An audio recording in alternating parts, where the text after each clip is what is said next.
Chapter 302. The netizens were dumbfounded. In particular, the netizens who did not watch the live stream began leaving comments on Shui's Weibo account. Could it be that his account was hacked? Shui, I'm rooting for myself and Sister E to be a couple. It's fine that he's following them, but why is he still voting? The netizens who were watching the show played the role of popularizing the situation. Shui and Xiangyi are doing a live stream together. When interacting with the fans, Shui saw that someone mentioned that it was inappropriate for them to be together. Hence, she searched for it and even paid attention to it. This man is so good at variety shows. I'm impressed. There were also some who whispered and questioned, is it really for variety shows? I feel like he's more into it than I am. Of course, the Shui sisters were adamant that it was for variety shows. Before Shui's official announcement was made, they would never give Xiangyi a proper status. In the small kitchen. The aroma of the stewed goose meat was already wafting out of the iron pot. Xiangyi had also added some Chinese herbs such as ginger, grass, nutmeg, and so on. The faint aroma of the herbs blended perfectly with the aroma of the meat, making it seem like a living immortal. However, Xiangyi's mind was not on the dishes at all. She couldn't help but ask, I heard that it's a CP. CP means couple, so? Shui asked calmly as he looked her in the eye. Her rhetorical question made Xiangyi dumbfounded. Am I making a mountain out of a molehill? Shui seems to be just surfing the internet for fun. It shouldn't be a big deal to follow him. If Sanxian or Xiangli were present, they would definitely be able to tell that Shui was up to no good. That's a skill that can fool people. Xiangyi successfully brainwashed herself and completed her logic. I'm rooting for myself. It seems quite fun. In the live stream, Sister Yi's expression changed from confusion to determination. I'm dying of laughter, Xiang Yi, don't be fooled by that old fox. You're not allowed to date. Mama, no. Newbie, what kind of lame show is this? First, it stews a goose, and now it's knocking itself on the head. I can't take it anymore, I'm going to join the update list. The entire live broadcast room was filled with ha laughter. Hashtag untimely hashtag and hashtag Shui's #1 fan hashtag were also trending. The popularity of the hot topics had skyrocketed, and Shui and Xiangyi had also gained a lot of fans. South City, at a dinner party. Qin Wanyan drank with him for half a day, thinking that she could get some resources from the variety show. Although it was only a flying guest for one episode, this was a national-level variety show. Everyone, from the elderly to the elementary and middle school students, loved to watch it. However, she only went to the bathroom to touch up her makeup. When she returned, she saw the director and the others laughing at their phones. Shui is so funny. This female artist is also funny. Her name is Xiangyi. I've been following two under one roof. She's quite versatile. She can play musical instruments, she can also practice medicine, and she's a great cook. Oh. In that case, she's quite suitable for our variety show. Seeing that the resources were about to go to Xiangyi, Qin Wanyan clenched her fists and said softly, Xiangyi, I know her. She used to be good friends with me, but she's been ignoring me ever since she became famous. The director frowned. Qin Wanyan took the opportunity to fan the flames. She's been entangled with many male artists. I have screenshots here. While showing the screenshots to the director and the others, Qin Wanyan said, to use a popular phrase, she's a sea queen. Chapter 303. In the past year, Xiangyi had sent her a lot of screenshots of their chats. Qin Wanyan had specially created a folder and saved all the pictures. Qin Wanyan was actually very disdainful of Xiangyi. She was clearly the daughter of a wealthy family, but she was a love-struck fool who couldn't help but flirt with good-looking boys whenever she saw one. However, she seemed to have reached an agreement with a mysterious person that forbade her from dating or having any intimate relations with boys. Hence, she only dared to touch the hands of other boys, such as Yan Nai and Xiao Yang. Yan Nai has also been harassed by her before. He's the son of Yan Zhenhua, Director Yan. Later on, he was traumatized. Xiao Yang from the Xiao family has also been taken advantage of by her, with the chat records as evidence, coupled with the names of the two people mentioned by Qin Wanyan. The faces of the director and the others became more and more sullen. Seeing this, Qin Wanyan ruthlessly revealed a piece of shocking news. The most exaggerated thing is that she once climbed into her own brother's bed. In an instant, there was an uproar. In the live stream of Two Under One Roof, the steaming hot stewed goose was out of the oven. The golden goose meat was scooped into a porcelain white soup bowl. After several hours of stewing, the meat was soft and the bones were peeled off. With a gentle pinch of chopsticks, the bones and meat were easily separated.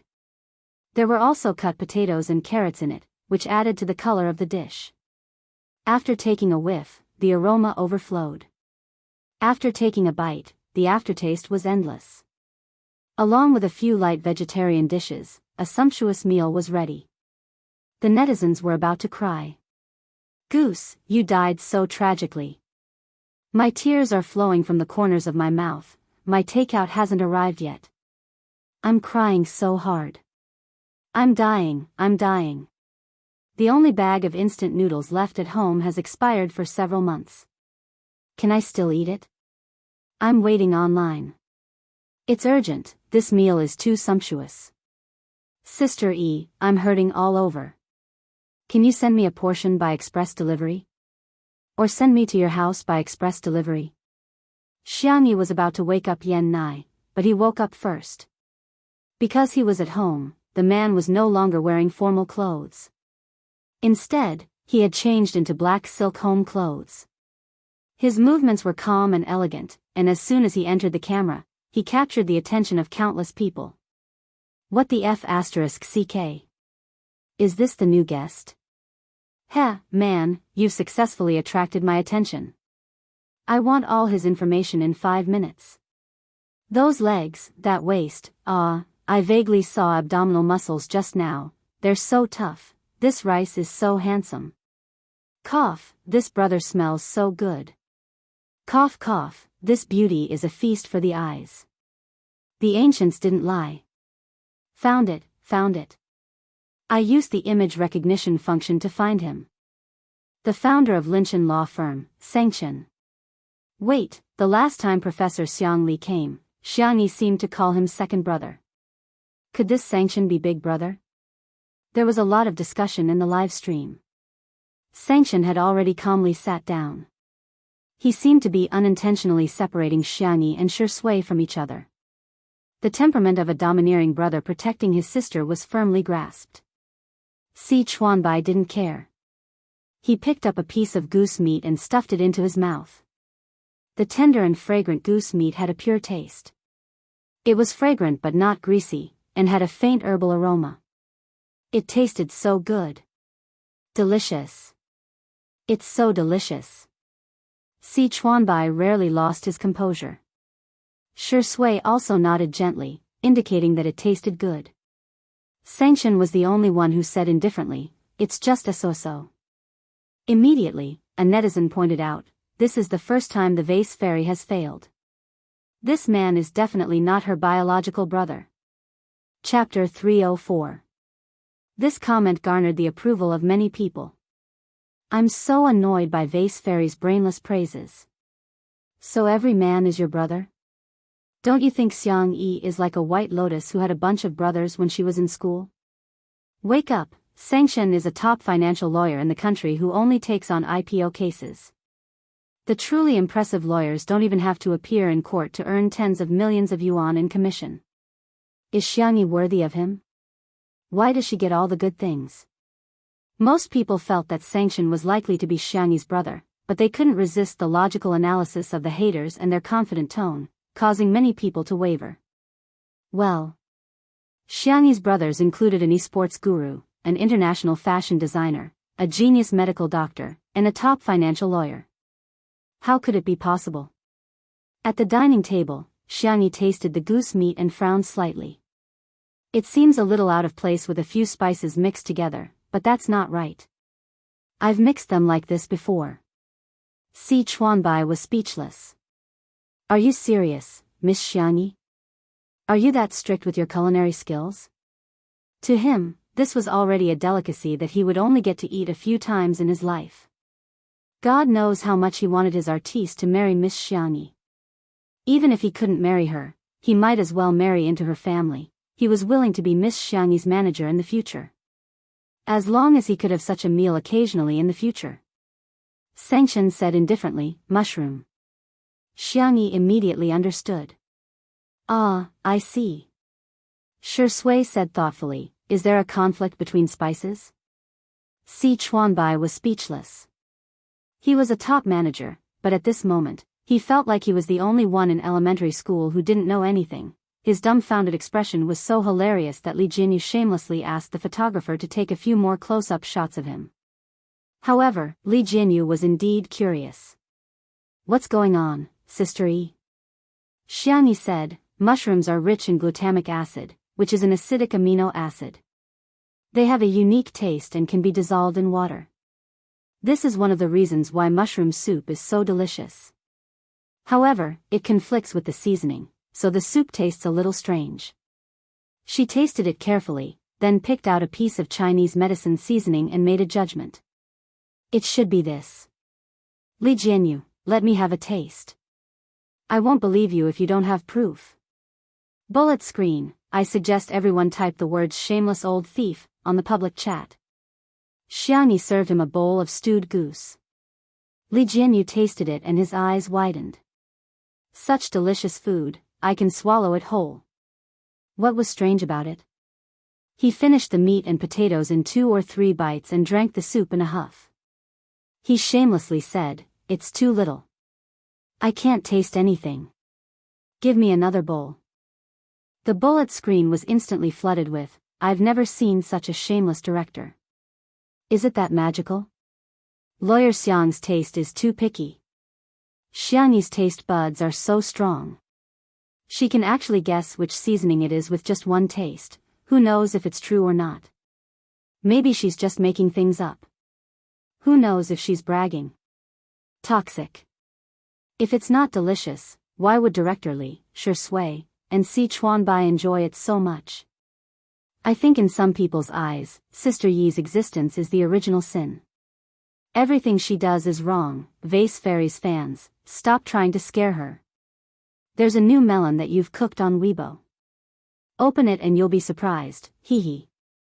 Chapter 305. She clicked on Weibo to see that hashtag Qin Wanyan had been deleted in seconds. It was at the 4th position on the hot search list and its popularity was still rising. The reason was that Qin Wanyan had posted a 9-grid screenshot and deleted it very quickly.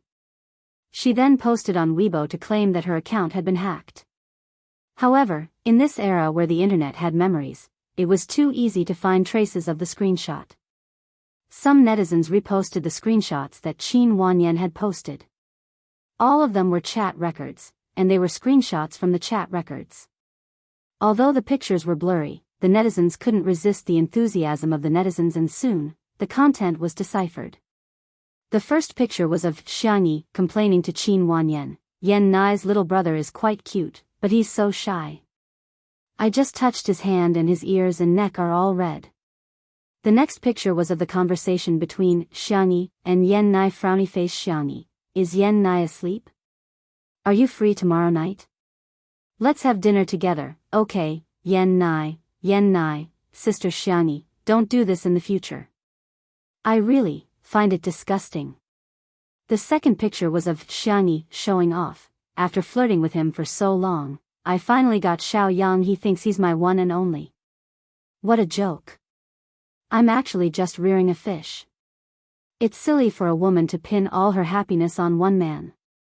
I'll be happier if I find a few more. The next picture was of the conversation between Xiangyi and Xiao Yang. Frowny face Xiangyi, hubby, shy. Xiao Yang, wifey, send me a kiss. Xiangyi, I miss you so much. I'm working so hard on the variety show and you didn't even come to visit me. Xiao Yang, baby, it's been hard on you.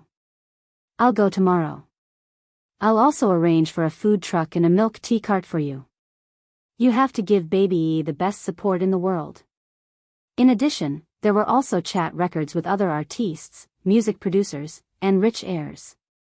If that was all, everyone would at most think that she was just a female version of Poseidon. Although she flirted a lot, she didn't have the guts to be lustful. She was all talk and no action. But the last picture caused everyone's worldview to explode. In the record, Qin Wanyan was the one who started the conversation. Are you on bad terms with your family? Xiangyi replied, last time, I accidentally climbed into my big brother's bed. He was so angry that he almost scared me to death. Sob, sob, sob. I didn't do it on purpose. I feel wronged. The picture in the picture was a conversation between her and her brother. Xiangyi, big brother, don't ignore me. I know I was wrong. Xiangyi, big brother, can you give me some pocket money? I've been so broke lately. Xiangyi, gidge gidge, pay attention to me. Sanction, busy, Xiangyi, can I fly abroad to play with you? I promise that what happened last time won't happen again. Sanction, behave, or else you know the consequences. Weibo exploded. The server was on the verge of collapse. The netizens vented their anger on Xiangyi's Weibo. Initially, she had posted detailed recipes for 2 dishes. Although there weren't many comments below, they were heartwarming. However, there was now a bloodbath. Her persona has collapsed. She's taking advantage of Anai's younger brother? Be more serious. Do you think our god is a spare tire? You're rearing fish? Screw you. You're an orphan.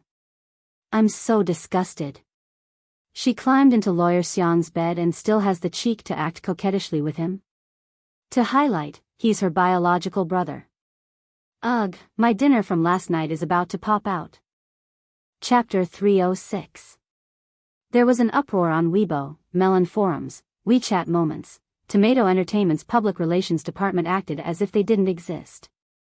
They were lying flat and accepting the ridicule, as if they had nothing to do with it. Instead, it became a signal that these revelations must be true. Otherwise, why didn't Xiangyi herself or Xiangyi's management company come out to deny it? At the very least, they should have issued a statement or sent a lawyer's letter to warn her.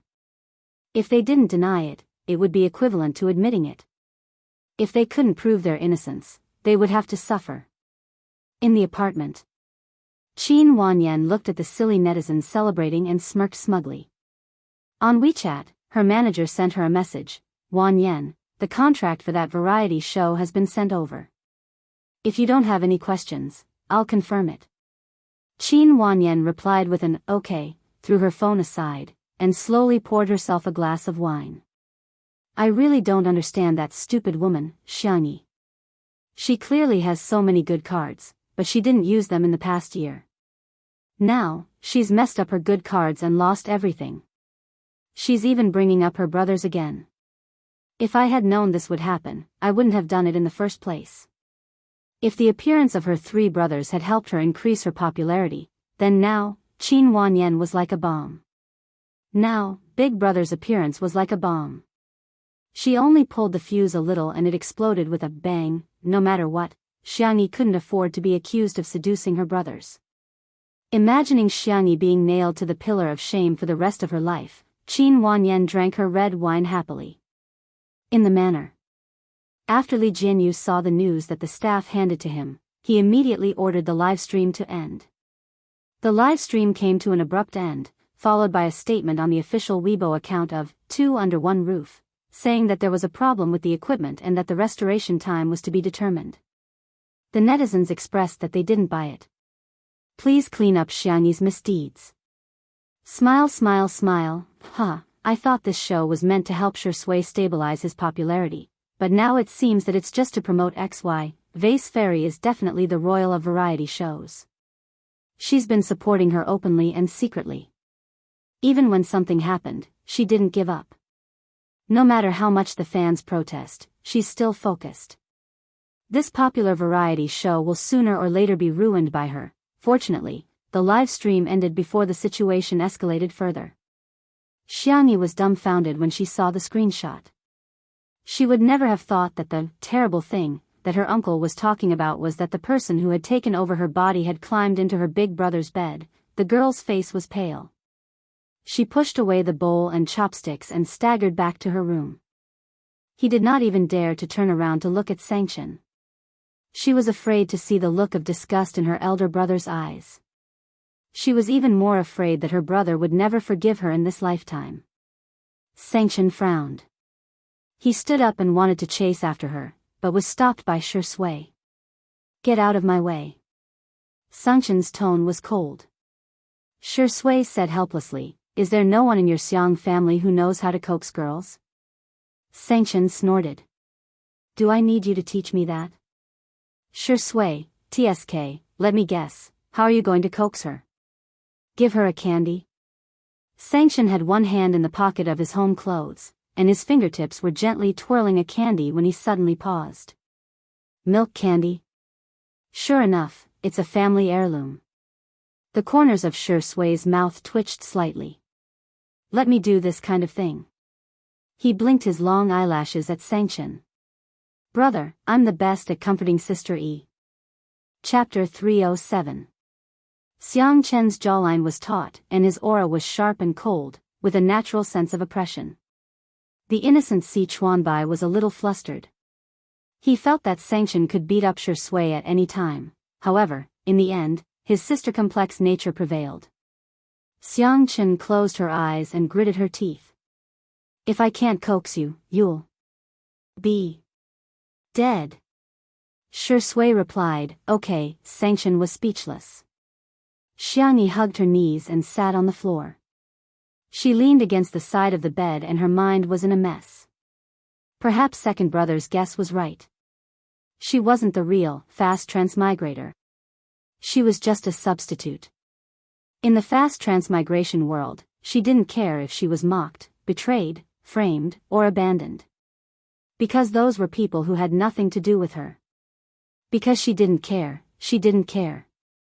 But now, all her efforts seemed to have turned into a joke.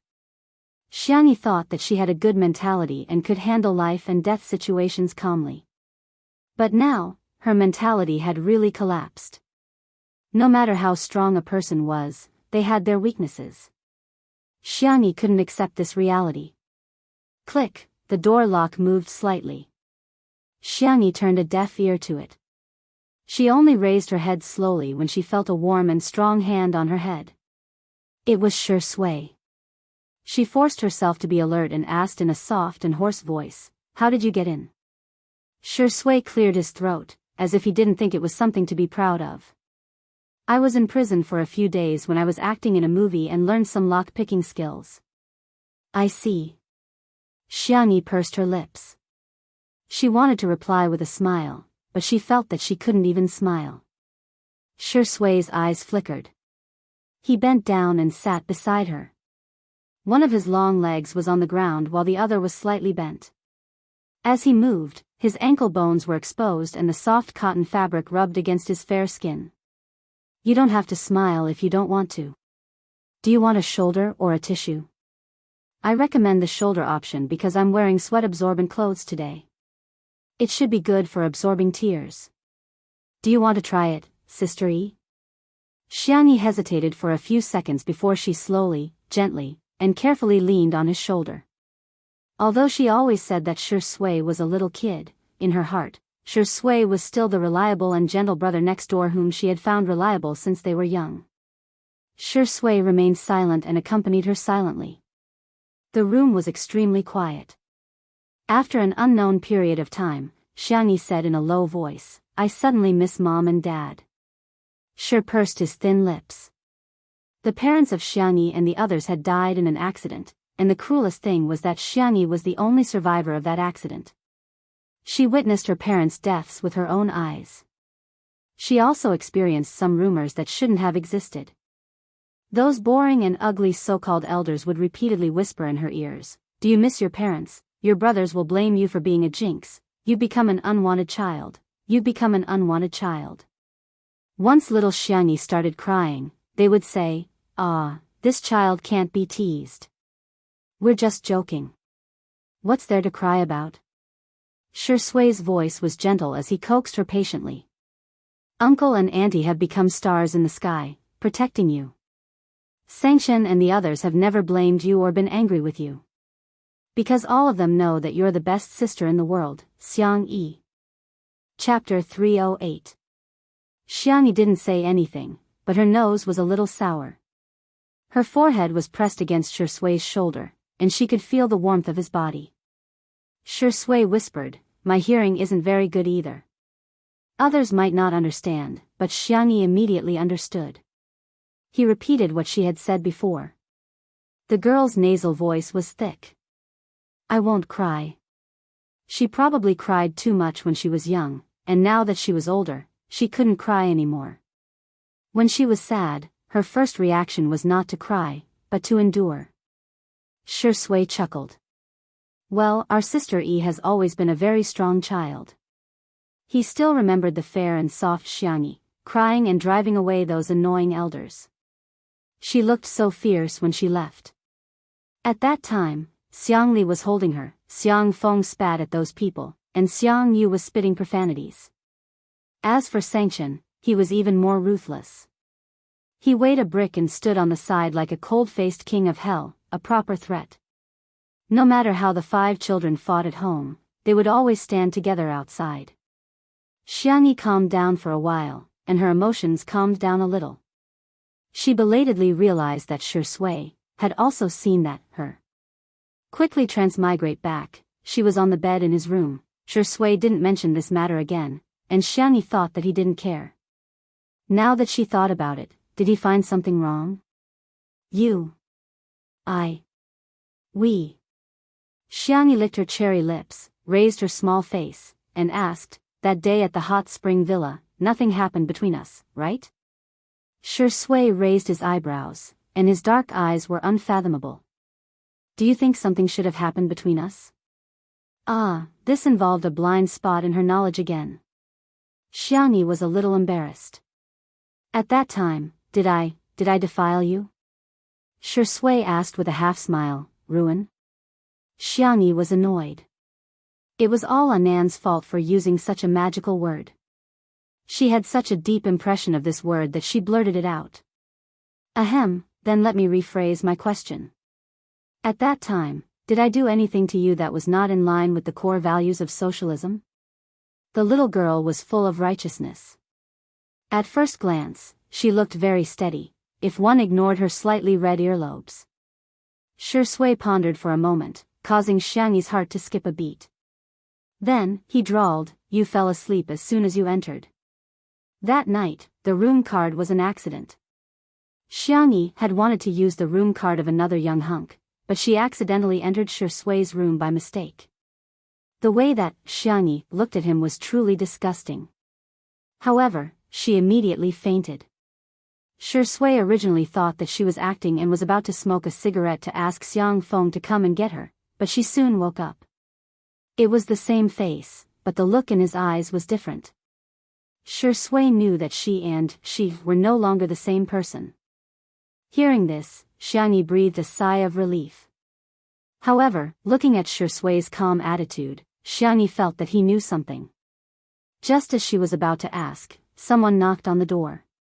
Bang, bang, bang. Following that was a familiar silly voice. "Little Xiang Yi, open the door.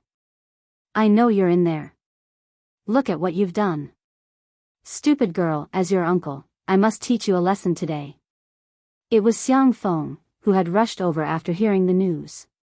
When he saw the trending topic, he almost fainted from anger. Creak, the door opened.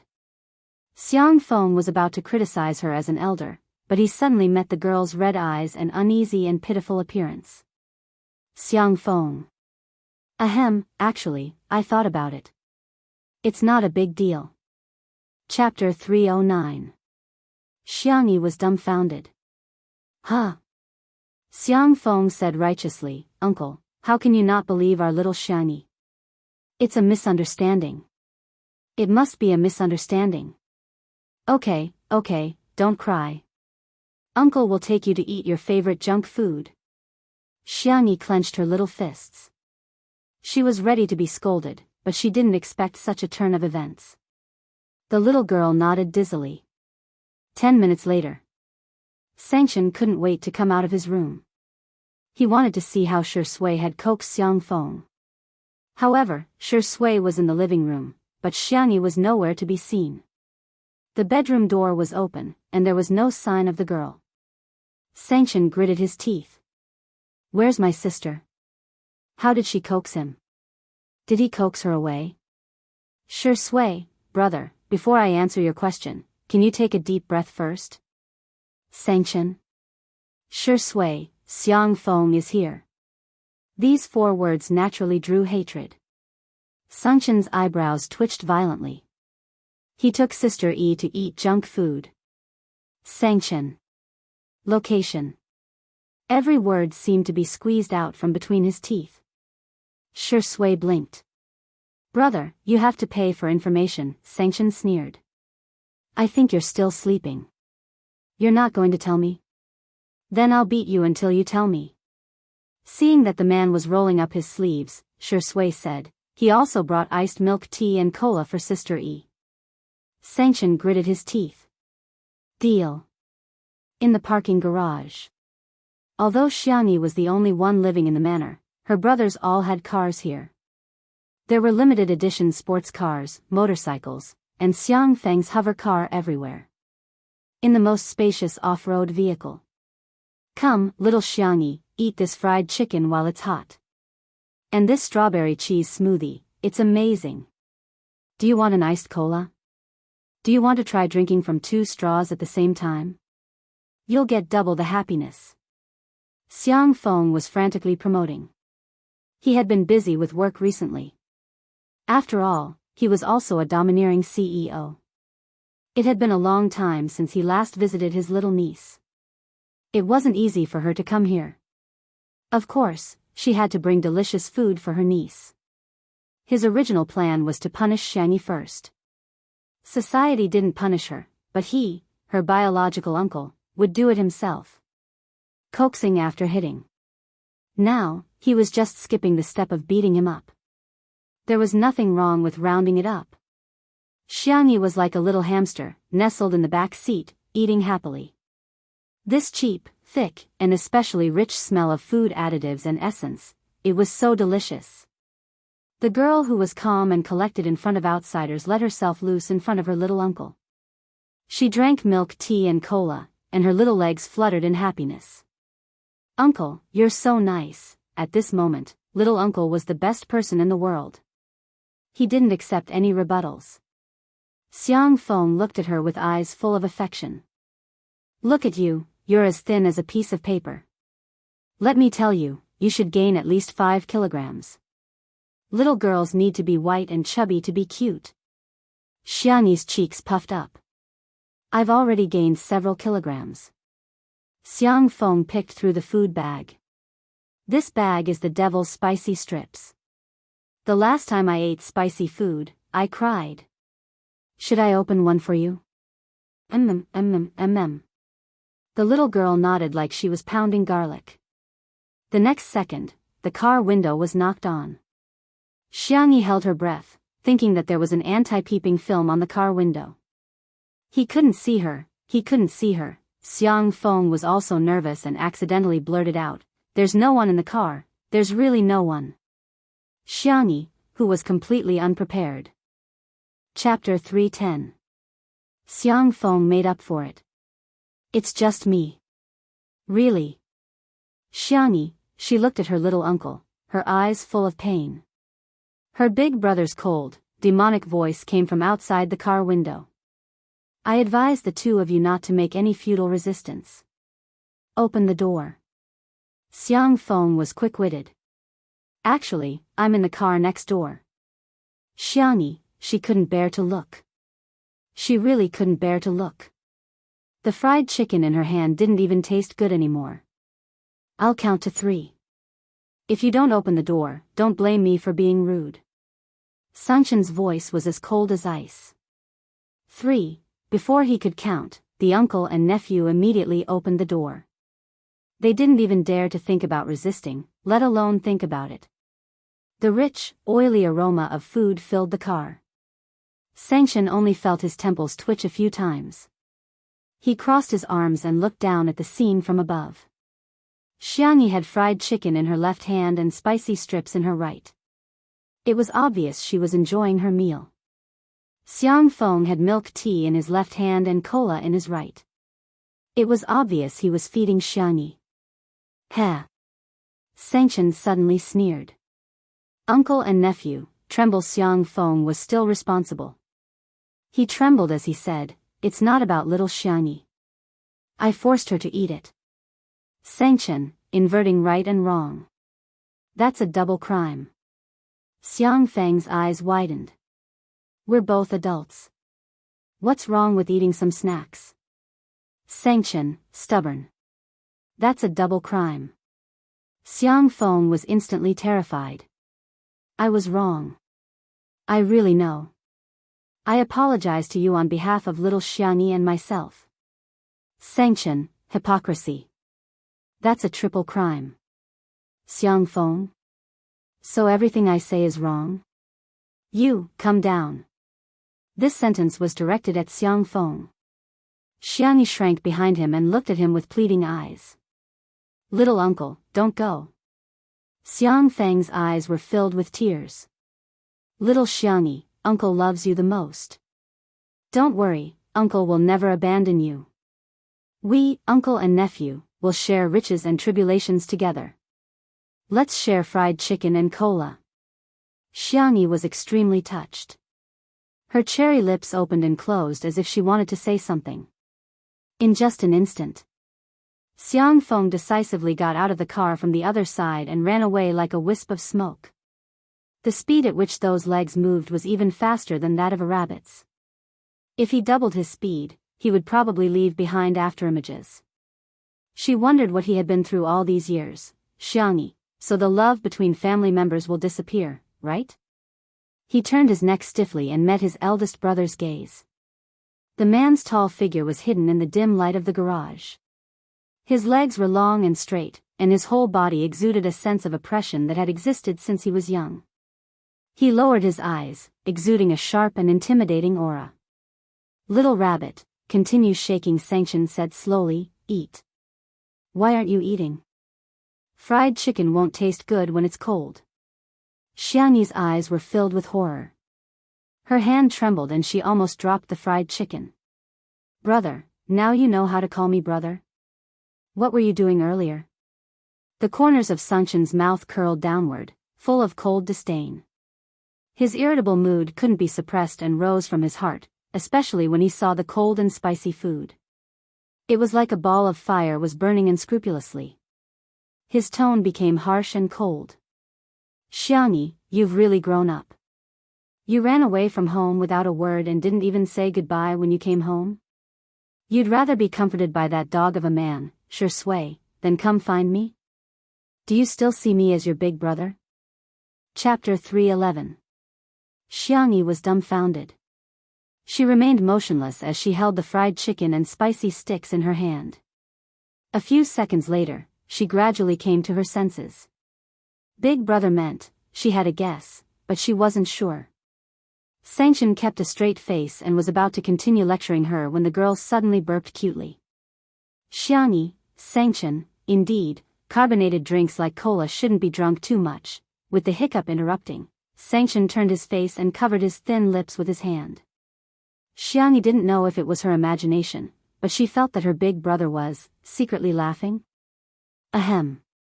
Sanchen cleared his throat and said fiercely, do you know what you did wrong? Xiangyi nodded. Do you still dare to run away from home next time? Xiangyi shook her head. Sanchen was satisfied. Okay, let's eat fried chicken. Xiangyi looked at him in disbelief, thinking that she had heard wrong. Can I eat it? The girl asked timidly. Sanchen was a little confused. Was he some kind of demon king? Why was she so scared of him every time she saw him? It was understandable that his little uncle and the others were scared of him. It was normal for men to fight when they didn't like each other.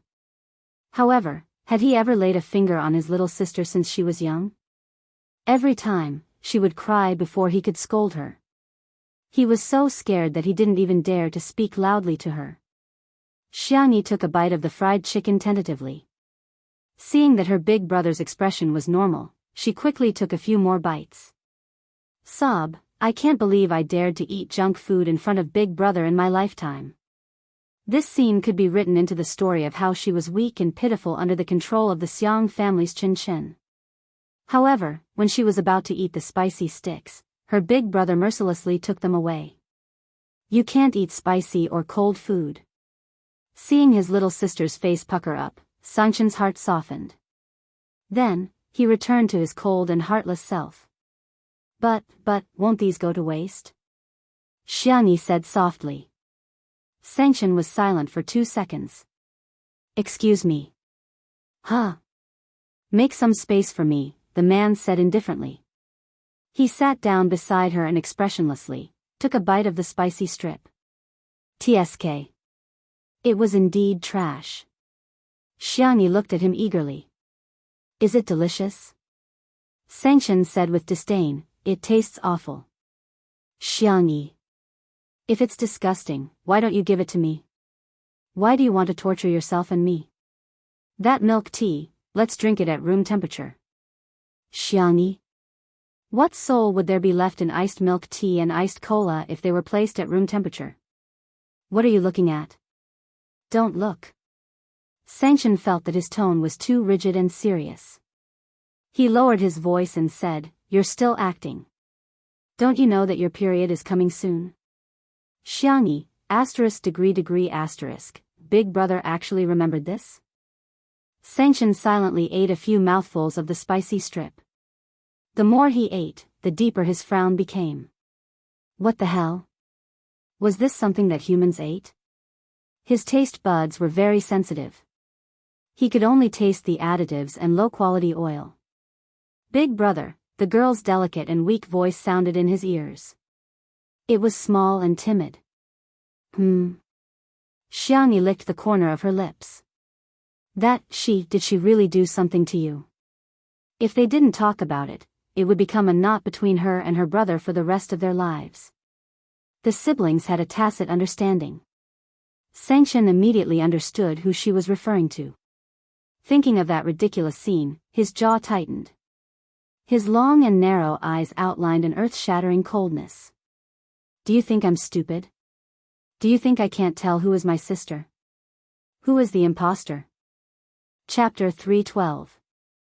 That night, Sanchen saw Xiangyi at the hospital. When he found out that his sister had been in a car accident, he pushed aside all his work and rushed to the hospital immediately. After watching over his sister for a few hours, he was a little sleepy and slept on the guest bed next to her. Later, the imposter woke up and looked at him on the edge of the bed. Sanchen opened his eyes and found that she was looking at him strangely. Sanchen didn't think much of it at first and asked in a low voice, Are you hungry? Do you want some porridge? The girl blinked and said in a sweet voice, Brother, you're so nice. Sanchen immediately sensed that something was wrong. Brother, I want you to sleep with me for a while. The girl climbed onto the bed nimbly and snuggled into the man's arms. She raised her hand and slid it to his sleeve, rubbing it ambiguously. That person was using the face of his closest sister, but she was saying the most disgusting words. Sanchen grabbed her neck. His body was covered in frost, and the coldness could crush everything. He was domineering. Where did you take my sister? The imposter's eyes widened in horror. He tightened his grip, and the imposter's face turned red. She felt suffocated, at the last moment. Rationality returned. Sanchen retracted his hand, his chest heaving violently. I'll ask again. Where is my sister? The imposter realized that he wouldn't really do anything to her, so she pretended to be deaf and mute and refused to answer. Later, Sanchen took her to see the best psychiatrist abroad. He, who was a firm believer in materialism, even turned to theology for help. There was no progress until a Taoist priest, who had gone into seclusion for a long time, accepted a favor from Grandpa Xiang and personally came to a conclusion. External evil had entered her body. The common saying was that she had been possessed by something unclean. Sanchen smoked for most of the night before he accepted this reality. Later, he came up with a bunch of regulations to restrict Xiangyi's activities. However, there was no need to tell his sister this. Sanchen took out a tissue and handed it to her. "Wipe your mouth." Xiangyi did as she was told. "Sanchen, Xiangli told me about his conjecture, and I agree with him." Xiangyi was slightly stunned. In other words, Big Brother also felt that that person would come back? Since the main system exists to help you travel between different worlds, why can't you complain about such a bug? Can you still contact the main system? This reminded Xiangyi that she couldn't do it now, but Xiao Naofu might be able to. It seemed that it was time to pick up Xiao Naofu and bring him home. "I'll think of something." Now that the knot in her heart had been untied, she had a plan for what to do next. Xiangyi sniffled and said pitifully, "Big Brother, if only our whole family could wear it together." Sanchen frowned. "Why? Did someone bully you?" "Yes. I've been beaten so many times. Especially in the Wuxia and Xianxia worlds. Perhaps in Xiangyi's heart, her big brother was the most trustworthy and dependable. She was like a childish child who would complain to her parents. If you were there, it would definitely be our family beating others up." Sanchen, so what kind of image did his sister have of him? Xiangyi was still fantasizing. "Big brother, you're in charge of beating people up, second brother is in charge of trapping people, third brother is in charge of bullying people, fourth brother is in charge of being fierce, and little uncle, is in charge of being a mascot?" She thought for a moment and said hesitantly, "How about we don't bring him along?" Tsk, a soft, hoarse, and seductive sound was heard. Every inch of the man's sharp edges softened, stretching into a happy and rare gentle arc. "Yes." Big Brother smiled. Chapter 313. Xiangyi's courage grew a little. She was so nervous that her toes curled up. She asked tentatively, "Then can I have a sip of milk tea?" "Just one sip, really?" Sanchen raised his eyebrows. He pulled out a wet towel and patiently wiped his slender fingers clean. Just as Xiangyi was feeling disheartened, she heard two words that were like the sound of nature. "Drink it." "Xiangyi!" exclamation point. She happily picked up the milk tea and took a big sip with her cheeks puffed up. Sanchen watched as she drank a third of the milk tea. She really took a sip. "Sanchen?" Sensing her brother's gaze, Xiangyi put down the milk tea reservedly and gulped it down. She burped because she was too full. However, a bright smile bloomed on her face. From today onwards, she was the fiercest child in the Xiang family. Not only did she eat fried chicken in front of her brother, but she also drank milk tea in front of him. Sanchen looked at her sweet smile and swallowed the scolding that was about to come out of his mouth. Forget it, forget it. If she was naughty, then so be it. After all, his little sister needed to be pampered. Of course, he still needed to teach his little uncle a lesson. Sanchen thought of business and said calmly, "Don't worry about the rumors on Weibo. I'll take care of them." Xiangyi looked at him blankly. "You didn't look at Weibo?" "No." She didn't look at it after posting the recipe. Sanchen patted her head. "It's good that you didn't look at it. It should be back to normal tomorrow." He would never allow his little sister to take the blame for an imposter. Xiangyi protested in a low voice. "Brother, that's not how you pat someone's head." Sanchen narrowed his eyes. "Oh. If you pat my head so hard, I'll go bald." Sanchen stared at her for a few seconds and sneered. "So other than me, who else touched your head?" "Sure Sui." Xiangyi's smile gradually disappeared. When she came back to her senses, she imitated her uncle's actions and jumped out of the car from the other side. She ran forward barefooted, almost tripping over Xiang Feng's shoes as she ran. Sanchen, he wanted to maintain his expressionless face, but he couldn't hold it in, and his thin lips curled up slightly. "Tsk, silly rabbit. Just as the public opinion was gradually fermenting and the entire internet was denouncing Xiangyi, a Weibo post from a well-known relationship blogger completely brought the matter of Xiangyi climbing into her brother's bed to a climax. Qin He Xing Xing V, as a girl, the first thing you have to learn is self-respect, self-cleanliness, and self-love. If you can't even do these things, how could other people respect and cherish you? Forgive me for being blunt, but the female celebrity who caused such an uproar today ignored ethics and crossed the bottom line of human nature.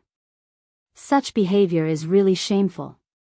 Celebrities in the entertainment industry are public figures.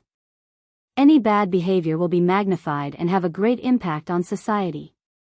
Think about it, if someone imitates the female celebrity's behavior, has a messy private life, and even acts inappropriately to her brother, uncle, and father, how much social unrest will that cause? Entertainment is paramount, but entertainment should also have a bottom line. I strongly recommend that artists with such bad behavior be banned. Keep the entertainment industry clean. This blogger often made sharp comments on social issues and had many fans. Once this Weibo post was posted, it was regarded as the Bible and truth by netizens, becoming the best weapon to attack Xiangyi. However, at 8:00 in the evening, Linshan Law Office's official Weibo post was cold and concise. Linshan Law Office, regarding Miss Xiangyi's statement is as follows. Chapter 314. Apart from that, there were no other unnecessary words. There was only a lawyer's letter with an official seal. In the lawyer's letter, there was only one person and one incident. Qin Wanyan was spreading rumors. Any of the following circumstances shall be deemed as fabricating facts to slander others as stipulated in the first paragraph of Article 246 of the Criminal Law. 1. Fabricating facts to damage another person's reputation and spreading them on the internet, or organizing or instructing people. This lawyer's letter could be said to be a precise strike. The netizens were stunned. How did it become a rumor?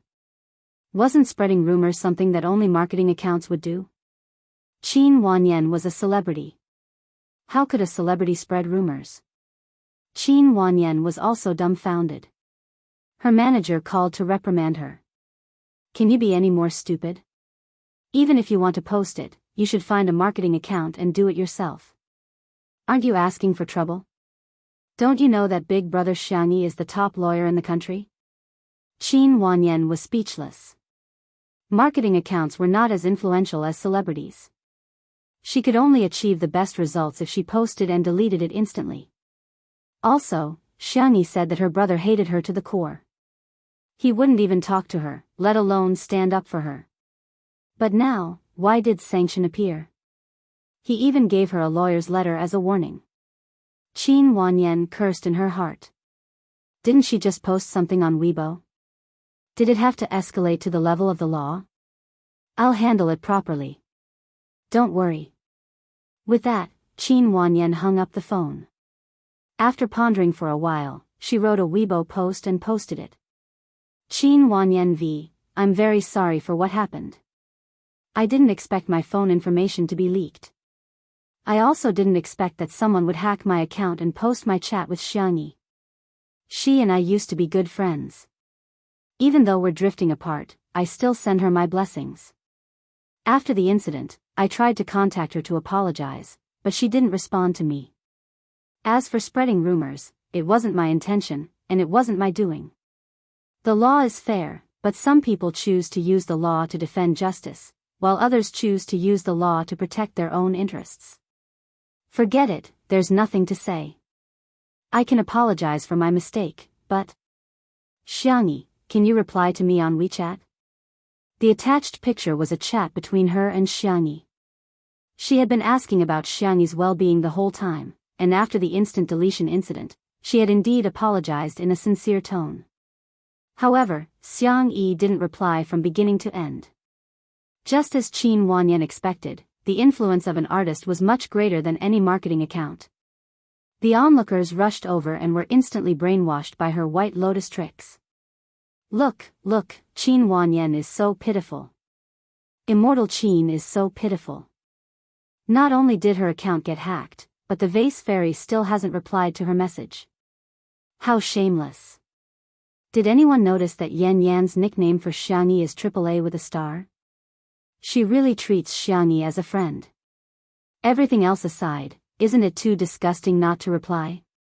It's fine if she doesn't come back for a day or two, but she hasn't come back for many days.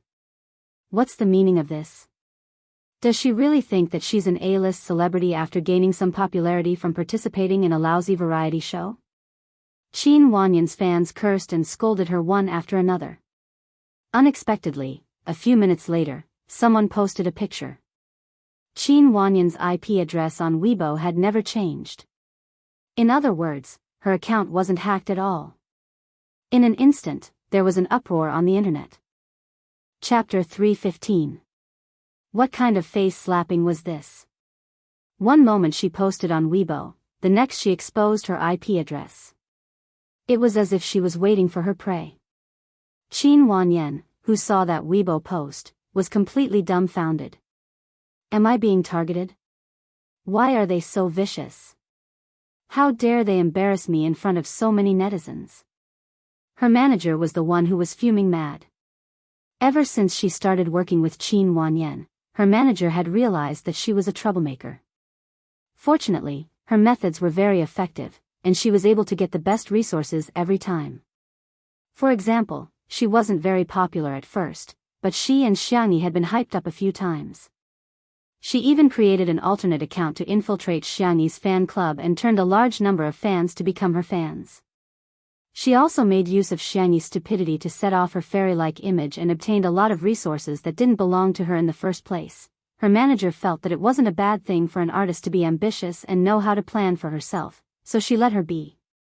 She didn't expect that although she would be late, it would definitely happen. From now on, I'm confiscating your Weibo account. After yelling at Qin Wanyan, she hurriedly thought of a way to deal with public relations. Not long after, the manager used her own Weibo account to post a public relations statement that she had rushed out at the last minute. Fatty who loves to eat hot pot v. Public opinion can melt gold. Rumors are the greatest harm to artists. Those who know Qin Wanyan will naturally understand what kind of person she is. I hope everyone won't believe the rumors, spread them, or create them. Our team will use the law as a weapon to protect our precious artist and uphold justice. Thank you, everyone. Those with a discerning eye could tell that the post was sent to the fans. Sure enough, the fans said, of course we believe in our goddess Qin. However, the passers-by couldn't help but mock her. I'm laughing. Others use the law for their own personal gain, but you use the law to uphold justice? Ha ha ha, this is a huge double standard. You're making it sound so dignified. Why don't you send a lawyer's letter? Learn from Vase Fairy's efficiency. Do you really think lawyers are that efficient in real life? Don't compare yourself to Lynch & Law Firm, that's the ceiling of the industry. Lawyer Sungchen's cases can be found online. He's really a big shot. I suggest that all law students, of course, you can memorize the entire text. The wind immediately changed direction. Some people began to doubt the authenticity of Qin Wanyan's screenshots, but even more people had preconceived notions. Hee, it's just a dogfight. Qin Wanyan is a white lotus, and the Vase Fairy isn't anything good either. Come on, flirting with men and climbing into their beds were all exposed by the Xiang actress herself. It's not like someone put a knife to her neck and said it. Stop washing. There was no way to wash it clean. Don't think that you can distort the truth just because you're powerful. The internet has memories. Is it that awesome to have a lawyer as a brother? Just wait and see, the Vase Fairy's family will never respond again. After all, this is considered a scandal of a wealthy family. Who in high society would be so shameless? The next second, someone exclaimed, Holy sh*t. Xiangyi's big brother seemed to have personally responded. Search for Big Brother Tutu and you'll see. That night, countless netizens discovered Sungchen's Weibo account. Tutu's Big Brother v. All the incidents are complications of amnesia. Our little bunny lost her memory after a car accident 376 days ago. Attached are the hospital records and the diagnosis of the psychiatrist and psychiatrist. as well as a comparison video of her before and after she lost her memory. Chapter 316. Netizens, huh? Amnesia? Nowadays, everyone received a large number of pieces of information every day. Weibo's trending topics changed many times a day. Sometimes, netizens would even forget what they had seen. However, there were still those with good memories. They quickly explained to everyone that Dr. Xiangli once said that Xiangyi had amnesia for a year. Everyone came to a sudden realization. So, all the clues had been linked together? They clicked on the pictures. Sangshan's pictures were just like him, logical, cold, and concise. Medical records, diagnoses, and screenshots of the hospital or the psychological clinic. Some were in Chinese, some were in foreign languages, and some were in electronic files. Every picture was taken with the time, which couldn't be faked. These could be said to be irrefutable evidence. Seeing these pictures, many netizens realized that they had been played like monkeys, and even used as a tool. Some impulsive ones had already rushed to Qin Wanyan's Weibo to start Zuan mode. There were also some who clicked on the second Weibo post, which was the surveillance video that Sangshan had posted. At the beginning of the video, there was a warm scene. It looked like a family dinner. The eldest brother was Sangshan, the second brother Xiangli, the third brother Xiangqi, the fourth brother Xiangyu, and a simple-looking man who didn't look very smart. The whole family was good-looking. Xiangyi in the video had slightly rounder cheeks than she was now. She was wearing a lovely cotton dress, and her hair was draped over her shoulders. She smiled very gently. "Little Xiangyi, happy birthday. This is a gift from your uncle." The simple-looking man was the first to take out a gift box. "This is a lifetime VIP card for your favorite ice cream brand." In the next second, all four brothers looked at him with murderous gazes. Sangshan snorted coldly. Seeing that it was his sister's birthday, he didn't argue with him. The second to present a gift was Xiangyu. Sister, this is a game console I'm giving you. It's a limited edition. We can play games together in the future." Then came Xiangqi, who said in a disdainful tone, "Your dress is too old-fashioned. Here, wear the new dress I made for you. I've embroidered many little flowers for you." Then, it was Xiang Li's turn. The man pushed his glasses and said gently, "Recently, I wrote a new artificial intelligence program. It's quite useful for checking recipes and matching nutritional information. I installed it in this stereo." The last one was Sangshan. The man's face was cold and his eyes were sharp. He threw a folded piece of white paper over in a domineering manner. "Write whatever you want." The others. How could this be? "Xiang Qinshan, you're cheating." However, when faced with Sangshan's frosty gaze, no one dared to say anything. All right, it's time to blow out the candles. Little Xiangyi, quickly make a wish." Xiangyi blinked and clasped her hands together. "I hope that our family can still be together next year." The video went black as it switched to the second half of the video. It was the conversation between Xiangyi and her brothers after she lost her memories. "You're my brother? You're my brother too? Then shouldn't you guys give me some pocket money? I just saw a bracelet studded with diamonds. It's so shiny and beautiful." It was clearly the same face, but from her demeanor to her tone, even her body movements were different. The comments section immediately turned into a huddle. F***ck, I'm shivering. It feels like a supernatural event. Don't talk about acting. If the vase fairy had such acting skills, she would have won the Best Actress award long ago. Oh my god, I thought of a possibility. Maybe it's not amnesia. She's just been possessed by a weasel. Chapter 317. In just a few minutes, the weasel comment was liked and pushed to the top of the list. "Deleted, let me send a dog head. How can you say that? Have you forgotten that you don't need to become a spirit after the founding of the country? F***ck, I'm going to laugh myself to death in the comments section sooner or later. You guys can call her a fox spirit or a lotus spirit, but what the hell is a weasel spirit? It had to be said that sanction was too fast, accurate, and ruthless. First, a lawyer's letter was sent to solve the source of the rumors, then evidence was sent to clarify the truth of the rumors. With the video as evidence, 99% of the netizens believed that Jianghu had lost her memory. No one would believe him if he said that he had transmigrated quickly, but the complications of amnesia made sense in medical science. In a sense, it was not a problem to interpret the imposter as a disease. The public opinion had reversed. Memory loss is really uncontrollable. To be honest, if this happened to a male celebrity, would everyone still be so agitated? A scumbag man could be forgiven, but a scumbag woman had to be nailed to the pillar of shame? Don't argue. If you argue, you are right. I went to check. The complications of amnesia are quite scary. Some people have a drastic change in temperament, some have multiple personalities, and some have suddenly become top students. I can only say that the world is full of strange things. Most people felt that even if Jianghu did something after losing her memory, she would only hurt her own family. His family didn't say anything, so why should a group of outsiders worry about it? Let's scold Qin Wanyan first. In no time at all, Qin Wanyan's Weibo received more than 100,000 comments. This was the highest number of comments she'd ever received. Annual White Lotus Award winner, Qin Wanyan, is it fun to treat us like idiots? Shameless. What kind of good sister are you? Do you feel good stabbing people? Qin Wanyan's manager knew how to operate the fandom very well.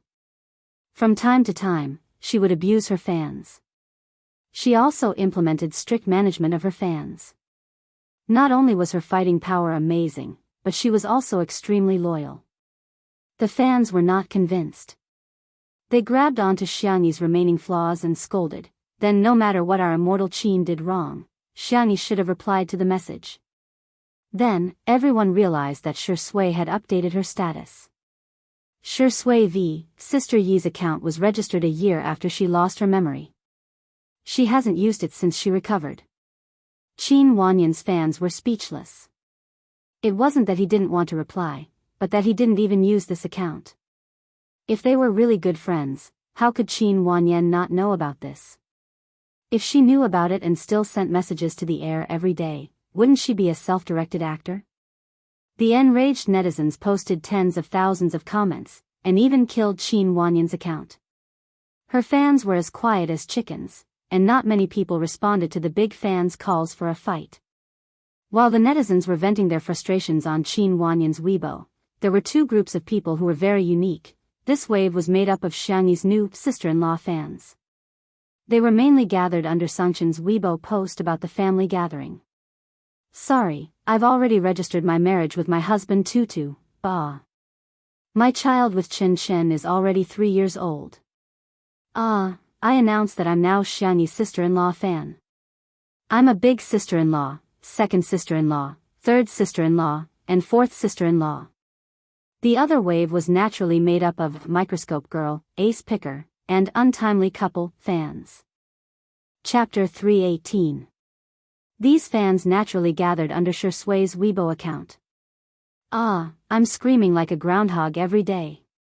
Shui is so spoiled. He stared at his wife like a maniac during the live stream, and now he's protecting his wife like a maniac after the live stream. I'm going to faint from all the kowtowing. First, he took the lead to say that they're a couple. Then, he defended Sister E on Weibo. Shui's Sister E, lock him up. In my imagination, they're already married with 2 children. Thank you. The most exciting thing for the couple's fans was a wave of unexpected sweets. Shui and Jianghu were featured on the cover of My Style, which was a set of 9 grid photos that attracted countless fans.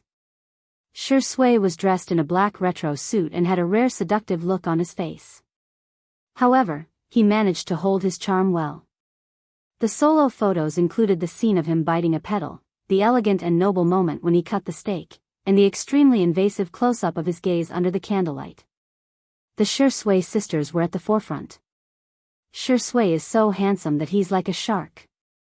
This man is so good at taking photos.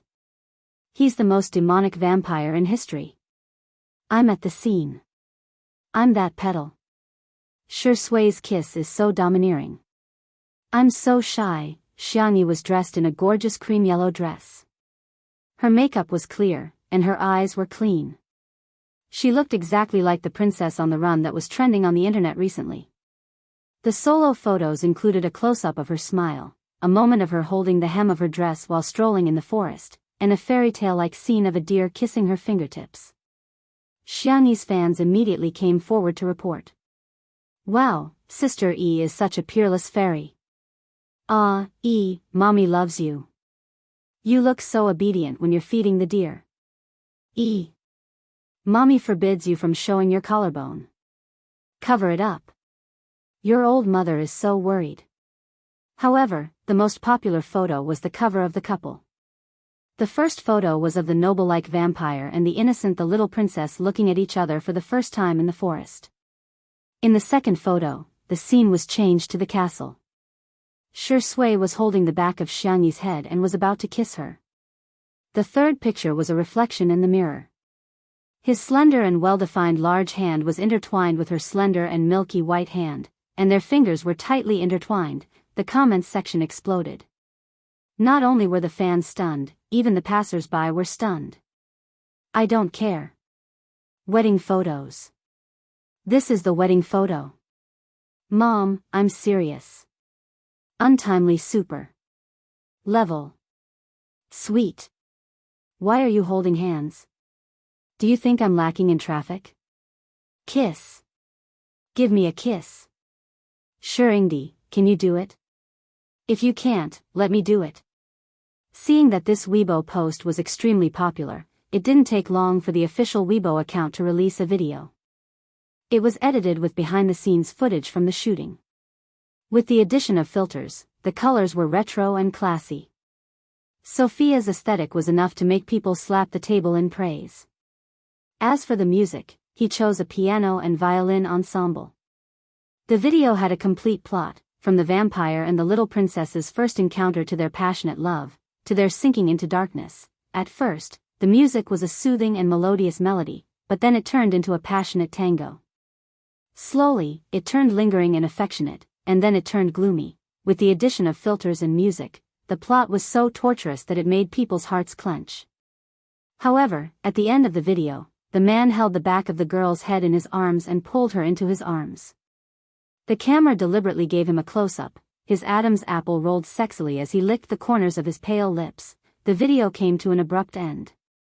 Untimely Super CP fans, it's New Year, it's New Year. Someone, set off 100,000 firecrackers for me. Sisters, let's flood the screen with me. He did it, Shui finally did it. Chapter 319. It had to be said that the chemistry between Shui and Xiangyi was too strong. Even if they weren't fans of the couple, they would definitely buy this issue's cover. There were even fashion bloggers who praised this set of 9 palaces to the sky. Hades's designs never disappoint. The precise tailoring and flowing folds give this escaped princess dress a new definition. The details are full of charm. I believe that not only the deer in the woods, but every woman will be deeply mesmerized by it. Shui's 3-piece black suit was designed by the designer George in the 90s. It's a true out-of-print vintage ready-to-wear suit. After the makeover, it looks more gentlemanly and elegant. It's a seamless fusion of classic and modern fashion. Shui is indeed a famous clothes hanger. He has his own unique charm. My style is as brilliant as ever. Ms. Sophia has shown us her excellent American businesswoman skills. She has changed the overly sweet style of the traditional 2-person magazine cover into a dark retro style that returns to the magnificence and extravagance of the medieval aristocratic style. The interpretation of the 2 models doesn't make the film appear superficial. Instead, it brings about a sweet and sadistic story. Seeing that the popularity and reputation of the magazine had skyrocketed, the headquarters of the magazine immediately decided to print more copies of this issue. As for the part where the little princess flirted with the vampire, it was used as the final trump card. In the manner. After some discussion, the live stream was restarted. Considering that the clarification on Weibo might not be seen by every netizen, Li Jianyu felt that it would be better to use a live stream to clarify the matter a second time. In addition, in order to ease public opinion, he first released a topic that was enough to arouse everyone's emotions. Dear viewers, this Friday at 9:00 in the evening, the edited version of Two Under One Roof will premiere on all major video websites. I hope that everyone can give us some face. When the time comes, click on it and leave a comment. Our production team will kneel down and thank you. Li Jianyu spoke in a cadence as if he was performing a crosstalk. Because he was easily frightened, he had also gained a lot of daddy fans since the start of the live stream. In an instant. Son, the ground is cold. 2 hours of kneeling should be enough. Daddy wants to see a slideshow, can you arrange it quickly? Watching other shows, the director treats me like an audience member. Watching Two Under One Roof, I treat the director like a trash. There's only one word to describe it, awesome. Ha ha ha ha, popped up on the bullet screen. The atmosphere was very harmonious. However, when the camera panned to Xiangyi, it was inevitable that there would be some scolding. These people were a step too slow and didn't see Lin Chen law firm and Sangchen's 2 Weibo posts. They were still mocking him in a sarcastic manner. No one would dare to refute that the vase fairy is a dumb artist, right? Ha ha ha, I've never seen a celebrity who's trending every day and doesn't have many fans protecting her. Not only do they have no fans, but their agency is also dead. This couple's fans are still bragging about how they're well matched in terms of social status. Is there anyone who doesn't know that the vase fairy signed an overbearing contract with the company? The company will take 90% of the profits, and the remaining 10% will be called personal income tax. The worst part is that you have to pay 100 million yuan for terminating the contract, hee. Xiang Feng was originally watching the live stream with his headphones on and wasn't in the frame. However, as soon as he saw the foul language posted by the netizens, he immediately retorted. After a few words, Xiang Feng received a notification: frowny face, your account has been banned. Xiang Feng. Chapter 320. I, the domineering CEO, the owner of the Xingchen app, have been banned again? What kind of stupid review is this? Stupid restriction. Stupid programmer. Deduct their salaries. Deduct their salaries. Xiang Feng was infuriated when he heard his little niece's soft and gentle voice. Uncle, do you drink milk tea? Xiang Feng was speechless. Rubbish live stream, I'm not watching it anymore. Happy drink, here I come.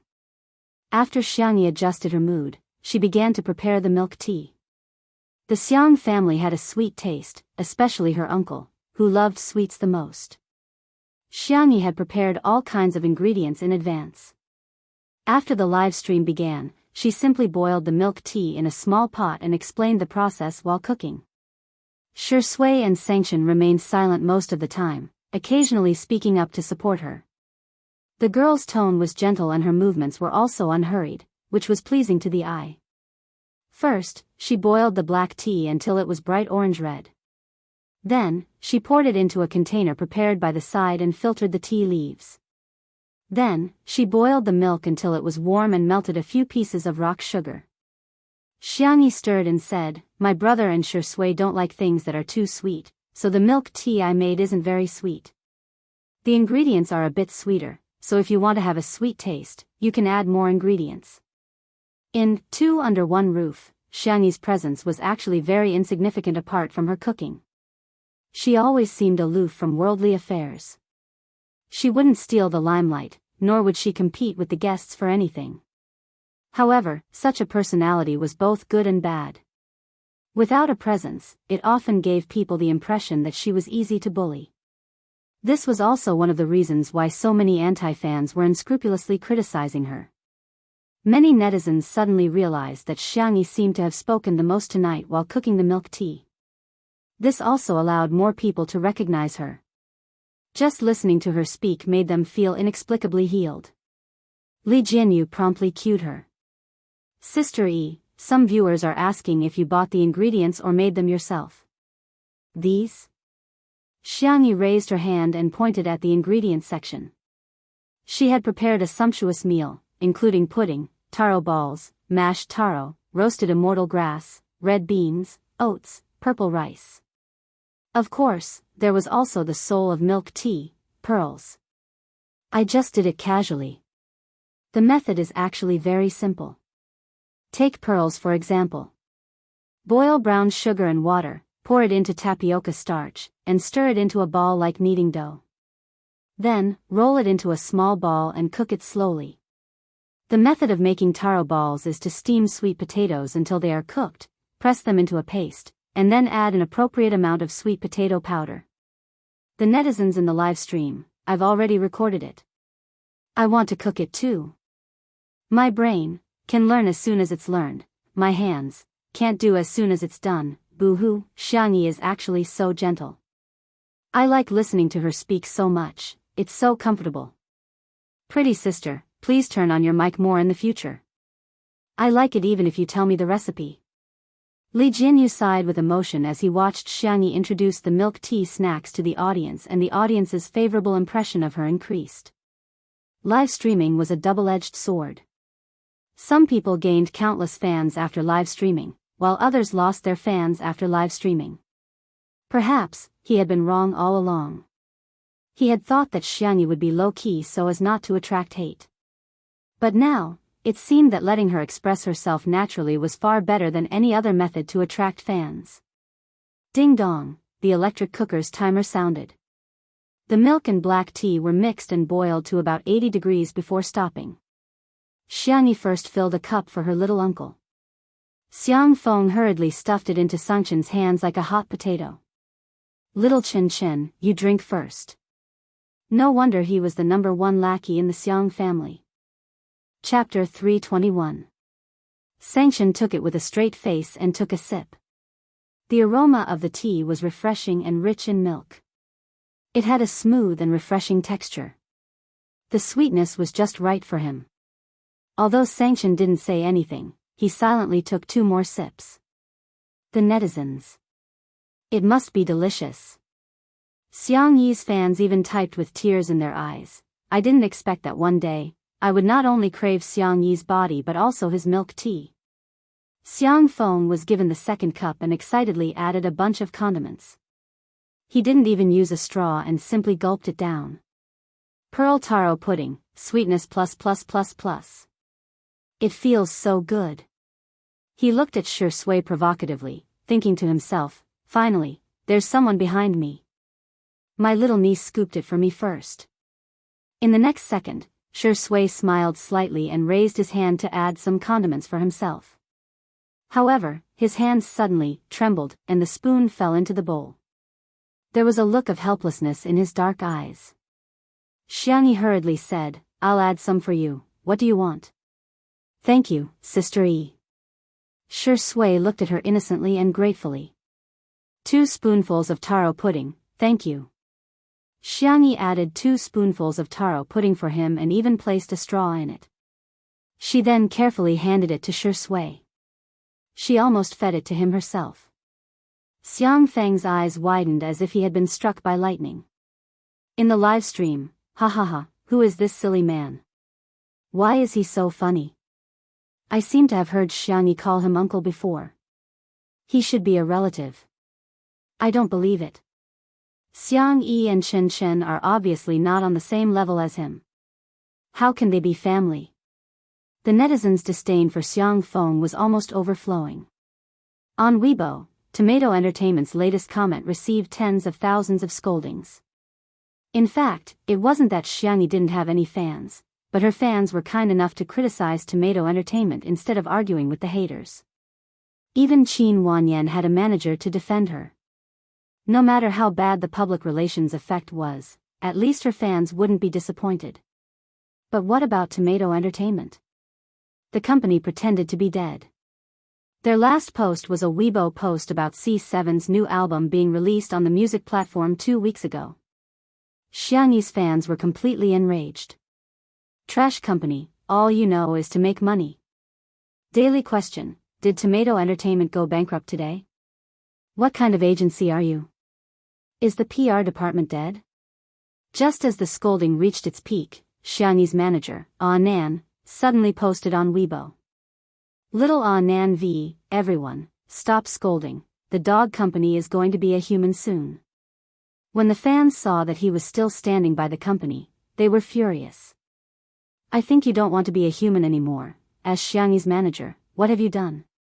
The next second. Tomato Entertainment's official Weibo account, which had been dead for a long time, finally came back to life. Tomato Entertainment v. 10 minutes ago, our company and Xingchen Entertainment have completed all the procedures. Now, the company's business and artists are all under Xingchen Entertainment. Our company will be starting a business restructuring today. The legal person of the new company is Xiangyi v. Hello, President Yi, please take care of us in the future. All the fans were dumbfounded. They were dumbfounded. How did our sister Yi become President Yi? In the live stream, Xiang Feng received a notification from his assistant, telling Sister Yi that the acquisition of the company had been completed. Xiang Yi was stunned. Seeing this, Xiang Feng was furious. What's with your expression? Is it that difficult to acquire a company?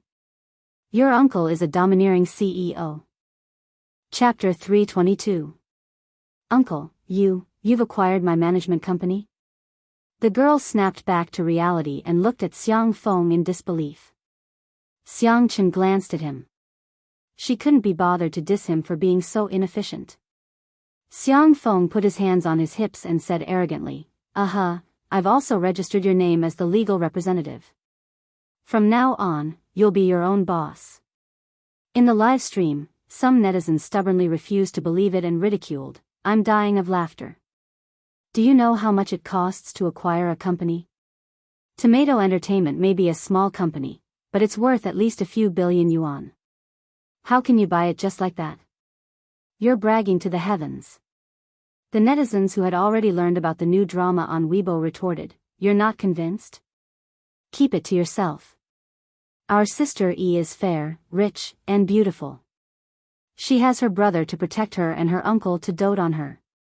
That's how domineering she is. The live stream was in an uproar, and some netizens who claimed to be professionals stepped forward to say frowny face this financial practitioner is laughing. Fixed assets and liquid assets are two different concepts. Billionaires don't mean that they can casually take out 100 million yuan in cash. This silly guy said that he wanted to buy a company worth a few billion yuan. Does he mean that he has at least billions or even tens of billions of yuan in assets? This comment garnered the approval of many people. Exactly, how can such a silly guy be a domineering CEO? If Sanction said it, it would be more believable, but since it was Xiang Feng, no one believed it. Just as this small group of haters thought that they had grasped the truth, and were ridiculing Xiangyi in the live stream, Xiangyi's fans, who had been quietly waiting for them for a long time, finally unhurriedly moved the Weibo post from Tomato Entertainment over. Tomato Entertainment, 10 minutes ago, our company has, the haters? The haters. TSK. That silly guy is actually a domineering CEO. That was already frustrating enough. However, Xiangyi's fans had become mischievous at some point. They deliberately popped up at this moment to mock, congratulations to our sister Yi for turning from a social animal to a boss, Xiang Yi, it's impossible for her to work, she can only be a domineering CEO, I want to shout, little uncle is awesome. Okay, after yelling, he was still so naive. Using a spoon to scrape the pearls and immortal roasting grass that can't be sucked up from the bottom of the cup is so realistic. All the trolls. Damn it, we've always been the ones angering others. I didn't expect to be angered today.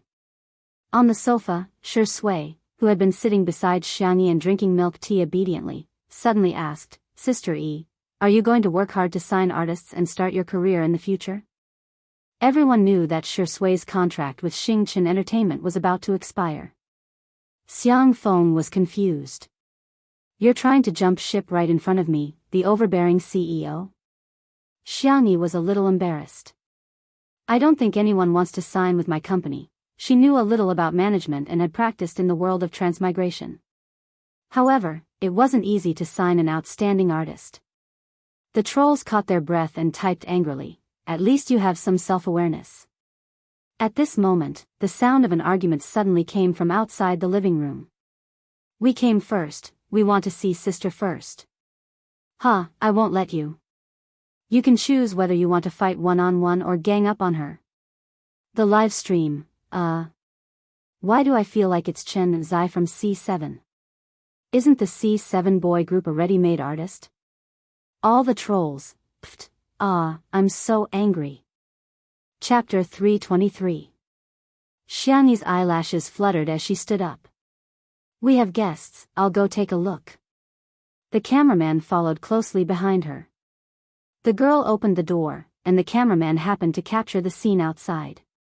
Sure enough, it was the 7 members of C7. The group's top celebrity, Jiang Chen, was arguing childishly with someone.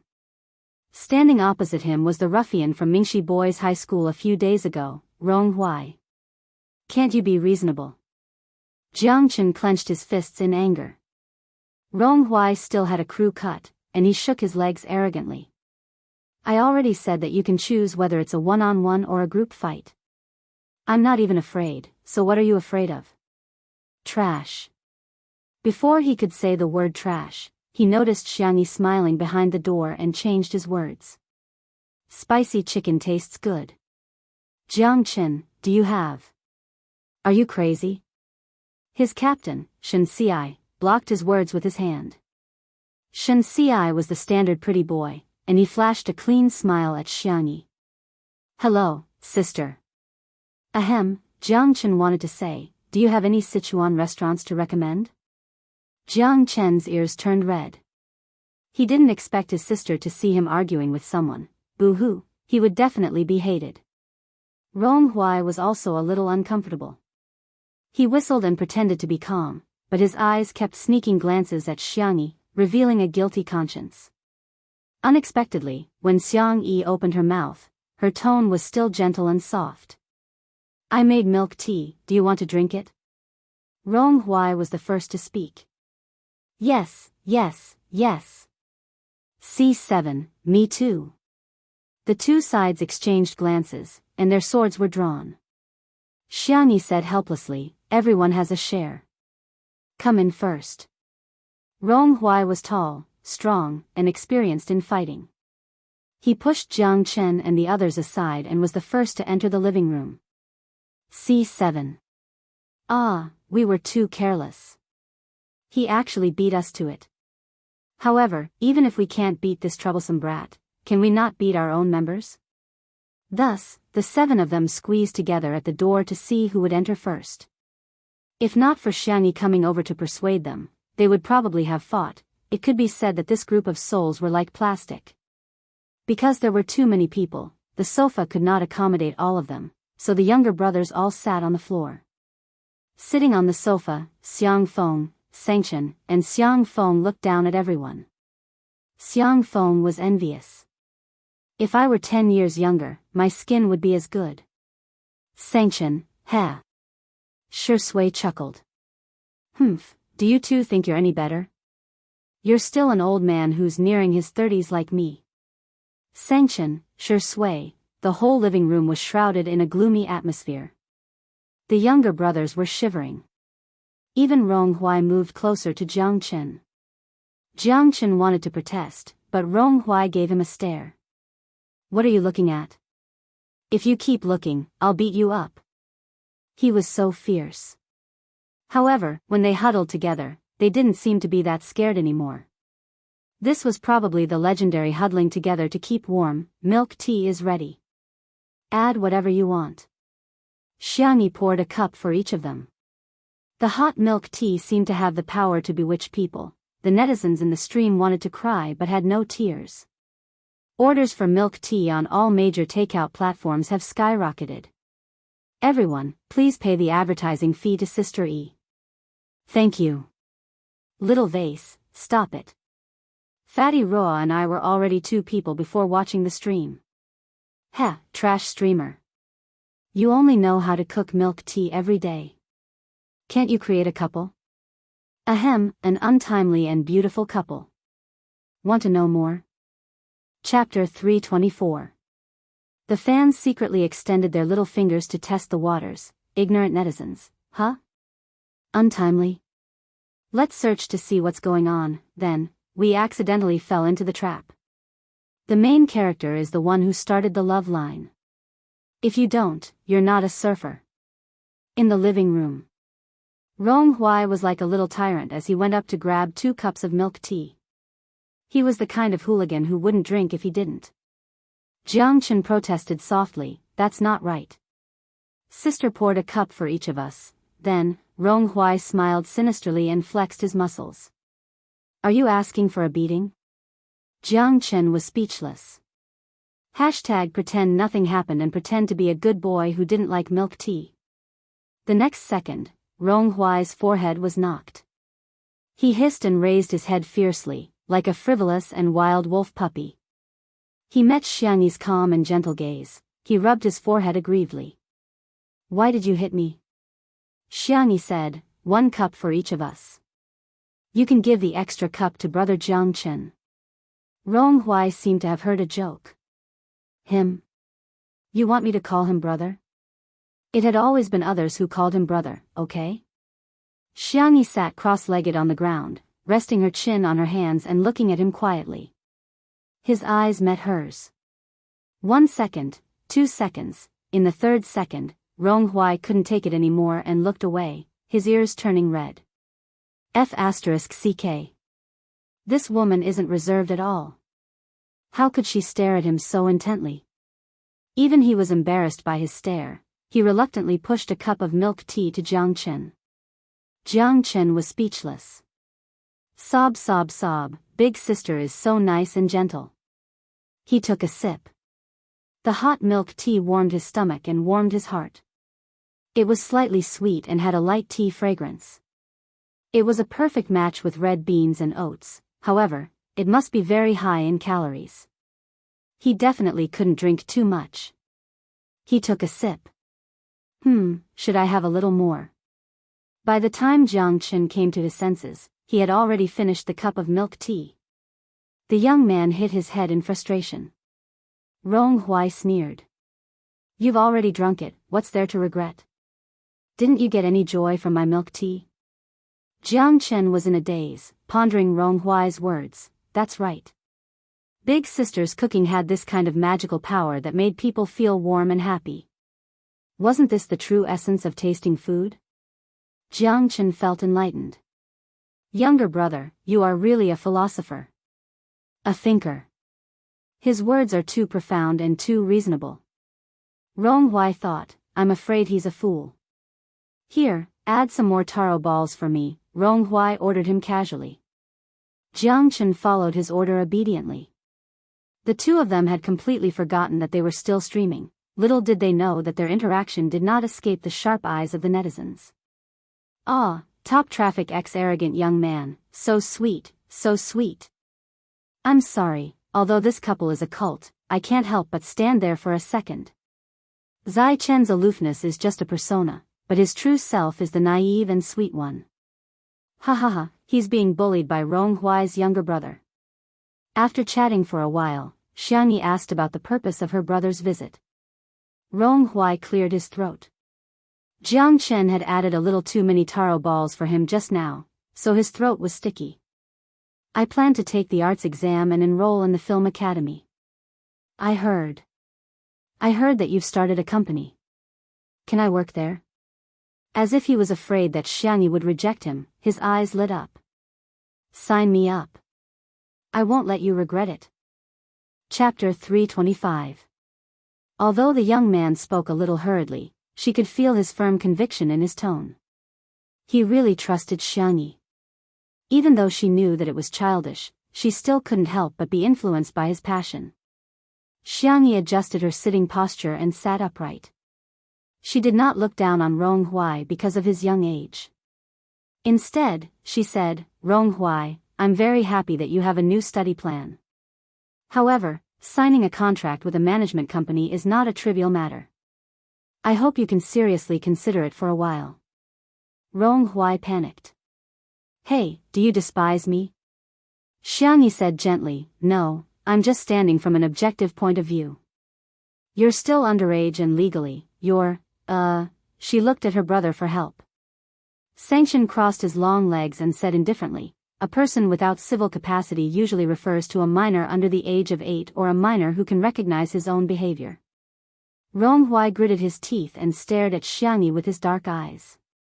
There was a mix of anger and grievance in his eyes. Sister, I know what I'm doing.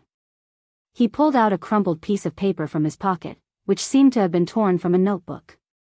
He then placed it in front of Xiangyi with a sullen face. She unfolded it and saw that the word contract was written on the top. His signature was written on the bottom right corner. The handwriting was crooked, and it was even uglier than a dog's crawl. In the live stream, F***ck, sand got into my eyes. This is too easy to cry. Ronghui really trusts Sister Eqaq. This is equivalent to entrusting his future to her. I'm about to cry. I laughed out loud again when I saw Ronghui's handwriting. Ha ha ha, it's so ugly. Xiangyi stared at Ronghui with her clear doe eyes. Ronghui was extremely nervous. His hands that were hanging by the sides of his trousers were clenched into fists, and his palms were sweating profusely. He was afraid that Xiangyi would criticize him indiscriminately like his parents. He was even more afraid that Xiangyi would reject him. However, Xiangyi said, Ronghui, thank you for believing in me. The young man was stunned. I'll accept this contract, but I think we should both have the opportunity to choose, right? You chose me. Similarly, if you get into the film academy, I will sign you. During this period, both of us have the right to go back on our words. What do you think? From the beginning to the end, she was gentle and soft. She didn't tell him what to do with his life, but he was given a choice. Ronghui's Adam's apple bobbed slightly, as if he had just drunk a sports drink and was about to play a game. Okay, I promise you. We'll choose both sides. He hurriedly added, you can't go back on your word. Otherwise I.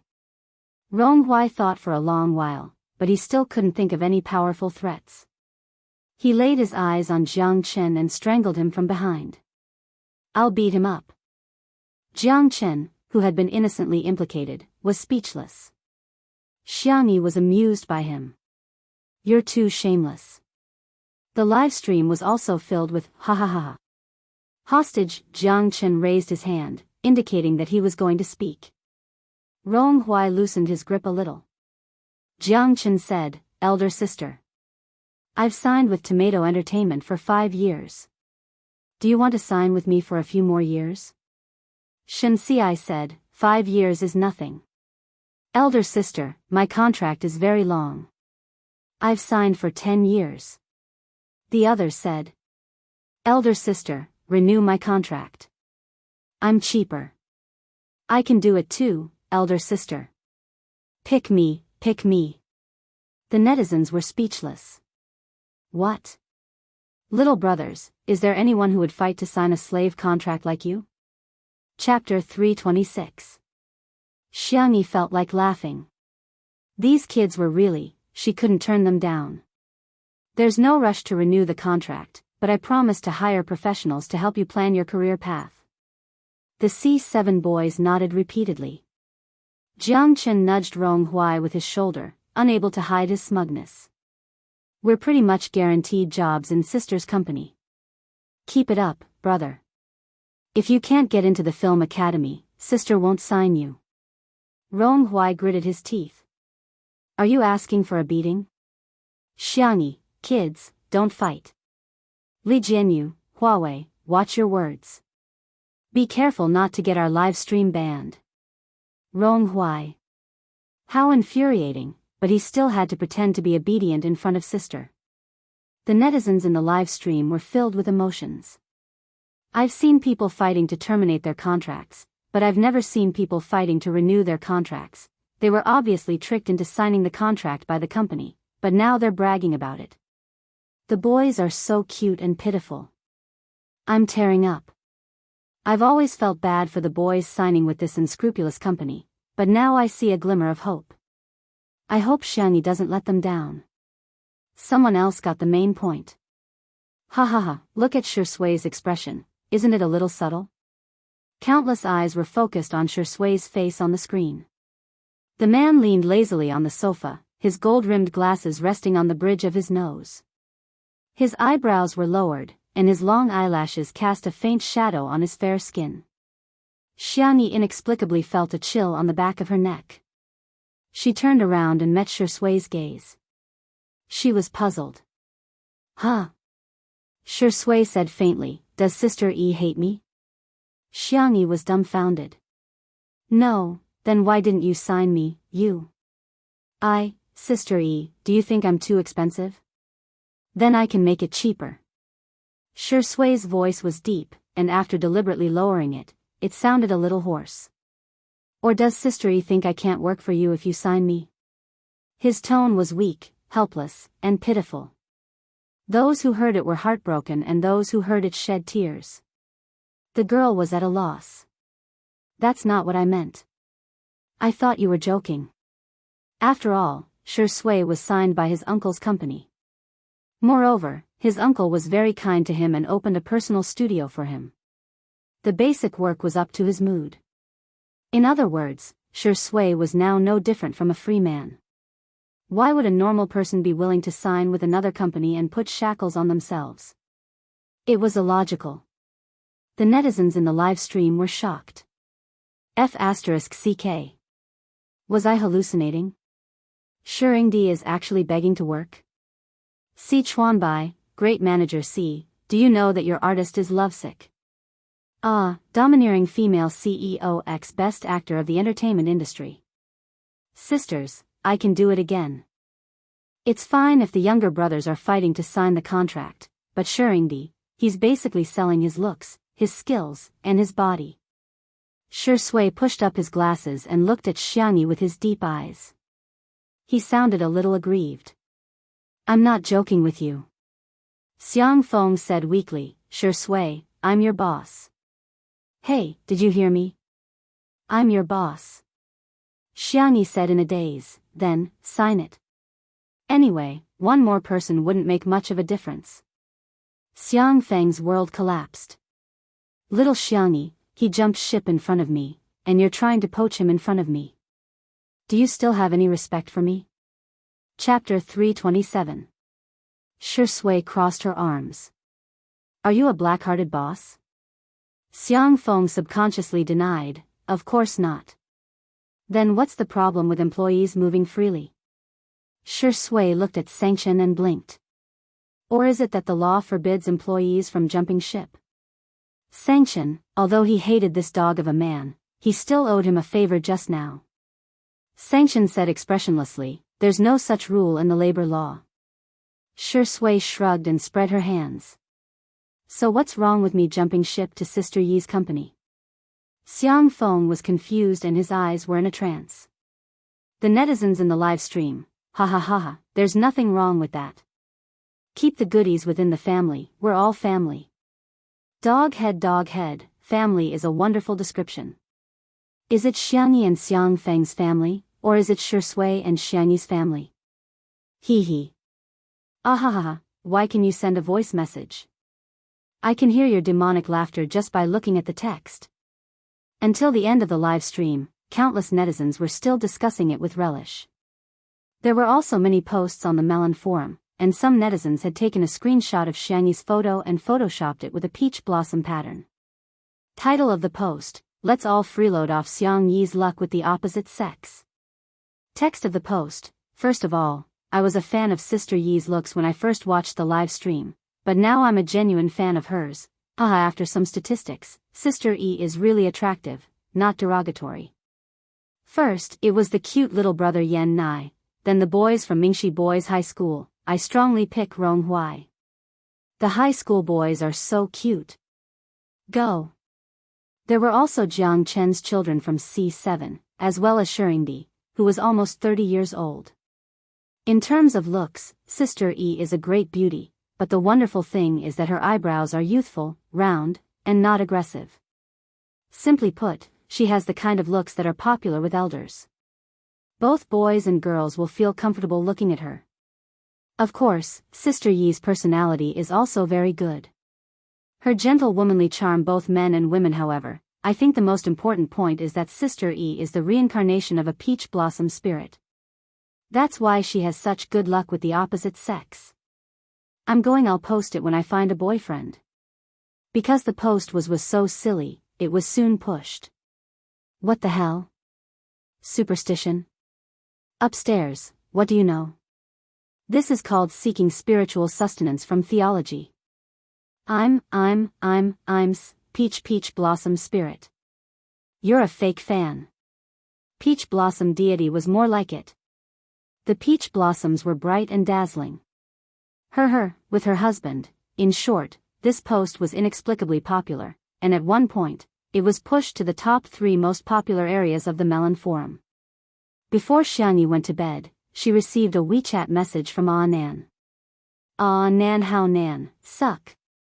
Ah Nan, how Nan, suck stars. Xiangyi slowly sent a few question marks over. Ah Nan made a voice call. Sister E. I heard you're a peach blossom immortal. Let me suck. I also want to have good luck with the opposite sex and be single. Xiangyi was confused. But I'm single too, Ah Nan blurted out. Aren't you married to Shuringdi? You've already taken wedding photos and gone on your honeymoon. Ahem, sorry, I kowtowed too much. Shui and I? Xiangyi looked innocent.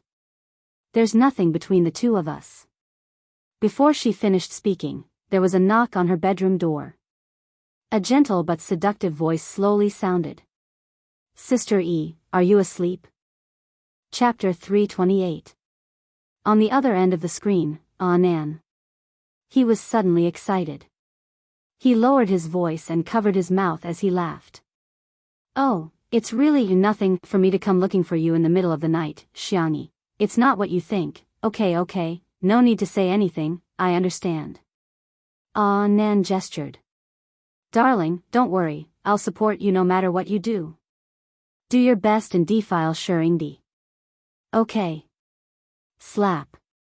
The call ended. Xiangyi, #what should I do if my manager is too silly? She tidied up her nightgown and draped a small blanket over her shoulders before walking towards the door in her slippers. As soon as she opened the door, she was greeted with a beauty attack. Shui took off his sunglasses, revealing his deep brows and pure black pupils as he looked at her with a faint smile. The pajamas seemed to have been bought too big. The collar was loose, revealing a large area of cold white skin and clear collarbones. Xiangyi almost imperceptibly swallowed her saliva.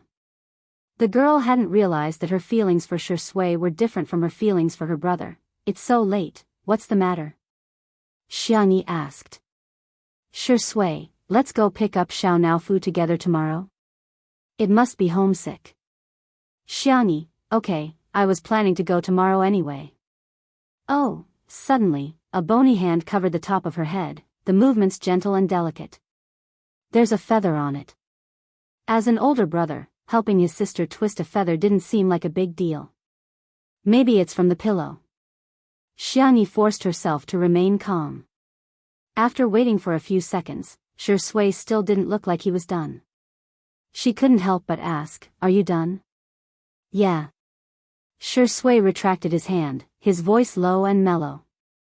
But, as he moved, the originally loose pajamas slipped down, revealing a thin but not weak shoulder. Your clothes. Xiangyi whispered, her voice as soft as a mosquito's. Shui blinked. What did you say? Xiangyi looked calm and composed as she draped the small blanket over Shui. It's cold, wear more. Shui was stunned for 2 seconds before her expression returned to normal. Thank you. You're welcome. I'm going back to my room. Xiangyi turned into the room and closed the door. She leaned against the door and patted her chest. His heart was beating abnormally fast. Outside the door, Shui lowered her long eyelashes and stood in place for a while. Then she chuckled softly. Not far from the French window, Sanction, who was dressed in black silk pajamas, seemed to be one with the darkness. He gripped the cup tightly, as if he was a cedar covered in icicles on a distant mountain. I think you don't want your leg anymore. He didn't specify which leg he was referring to. Shui slowly walked a few steps in front of him. She wrapped the small blanket tightly around herself as if she was showing off. The fragrance of her hair still lingered on it. Are you angry again? Brother-in-law, sanction, exclamation point. The man's eyes were cold, and his tone was cold. What did you call me? Shui looked at him innocently. Brother-in-law, can you break my leg the day after tomorrow? After all, I'm going to pick up the child with Sister E tomorrow. Sanction gritted his teeth. Child? Shui chuckled. Yes, Sanction was so angry that he started to roll up his sleeves. He thought that he could have a showdown with Shui, but he didn't expect Shui to call Xiangyi so openly. Xiangyi, what's wrong? Shui complained. Sister E, someone bullied me. Who? Where? Sanction, he took a deep breath, snatched the phone, and said coldly, go to sleep. This dog of a man was really despicable and shameless. Chapter 329. The next day. After Xiangyi finished her morning exercise, she made some simple scallion pancakes, steamed buns, and pumpkin millet porridge. She left some breakfast for her uncle and brother. After having breakfast with Shui and the others, she set off. Li Jianyu called the cameraman along and started a live stream while walking. He was planning to do a behind-the-scenes version of Smog and Cat 2.0. Halfway there, Xiangyi suddenly thought of a serious problem. The esports players usually train until very late. They probably haven't woken up yet. Li Jianyu also reacted. It's only 8:00 now, maybe some of them have just fallen asleep. Why don't we turn back? Xiangyi's eyes lit up. Why don't we go to the amusement park to play? Shui, okay, we'll do as you say. The netizens were appalled. Is this considered a date? How old are you to go to the amusement park? Why are you pretending to be young? I'm speechless. There are so many people at the amusement park. If celebrities go there, won't there be an accident? Can Xiangyi grow some brains?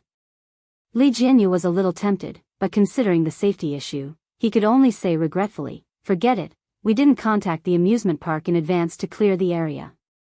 If you two go in disguise, you'll still be easily recognized. It won't be good if an accident happens. That crazy sightseeing fan from before was a good example. Xiangyi, clear the area? I'll take care of it. Li Jianyu was shocked. Sister E, are you omnipotent? In the live stream, there were always netizens who were nitpicking. Can you do whatever you want with money? You can smile. Is she flaunting her wealth? Is she flaunting her wealth? How can anyone like such a woman? Is there something wrong with your brains? Think about those people who have booked tickets in advance and are excited to go to the amusement park, only to be told that they can't enter because the rich people have cleared the area. Ha! The gap between the rich and the poor is so big that no one cares. Until the nanny van stopped at an amusement park. The cameraman got out of the car first and took photos of the surrounding scenery. The surrounding greenery was excellent. The sky was blue, the clouds were white, and the flowers were in full bloom. Even the road signs were made into cartoon designs. Some netizens from Nanjing were puzzled. I've been to all the amusement parks in Nanjing, but I've never seen one with such good greenery. Which amusement park is this? Is it new? The next second. The camera was aimed at the entrance of the amusement park. The words, to amusement park, came into view. Netizens? I have a familiar feeling, no, impossible, I don't believe it. Does Xiangyi have an amusement park at home? Li Jianyu was also surprised when he saw the name of the amusement park. He asked weakly, Sister E, this isn't also your family's business, right? Xiangyi was a little embarrassed. It was built by my grandfather. It's not open for business. This is actually a mini version of the amusement park. It's very small inside, about 1/10 the size of a normal amusement park. There are only merry-go-round rides, but it should be just enough for us to play for a few hours. Li Jianyu. 10% is already a lot. Isn't it better to build a house? He had been a social worker at Biyao TV for several years, but he hadn't even saved up enough money for a down payment on a house. In the live stream, poverty has really limited my imagination. Come out and get beaten up. Your family's little amusement park won't affect others at all. What should I do? I suddenly have an idea. Shui might as well not marry Sister E and marry into her family as a gigolo. Chapter 330. Is there such a good thing?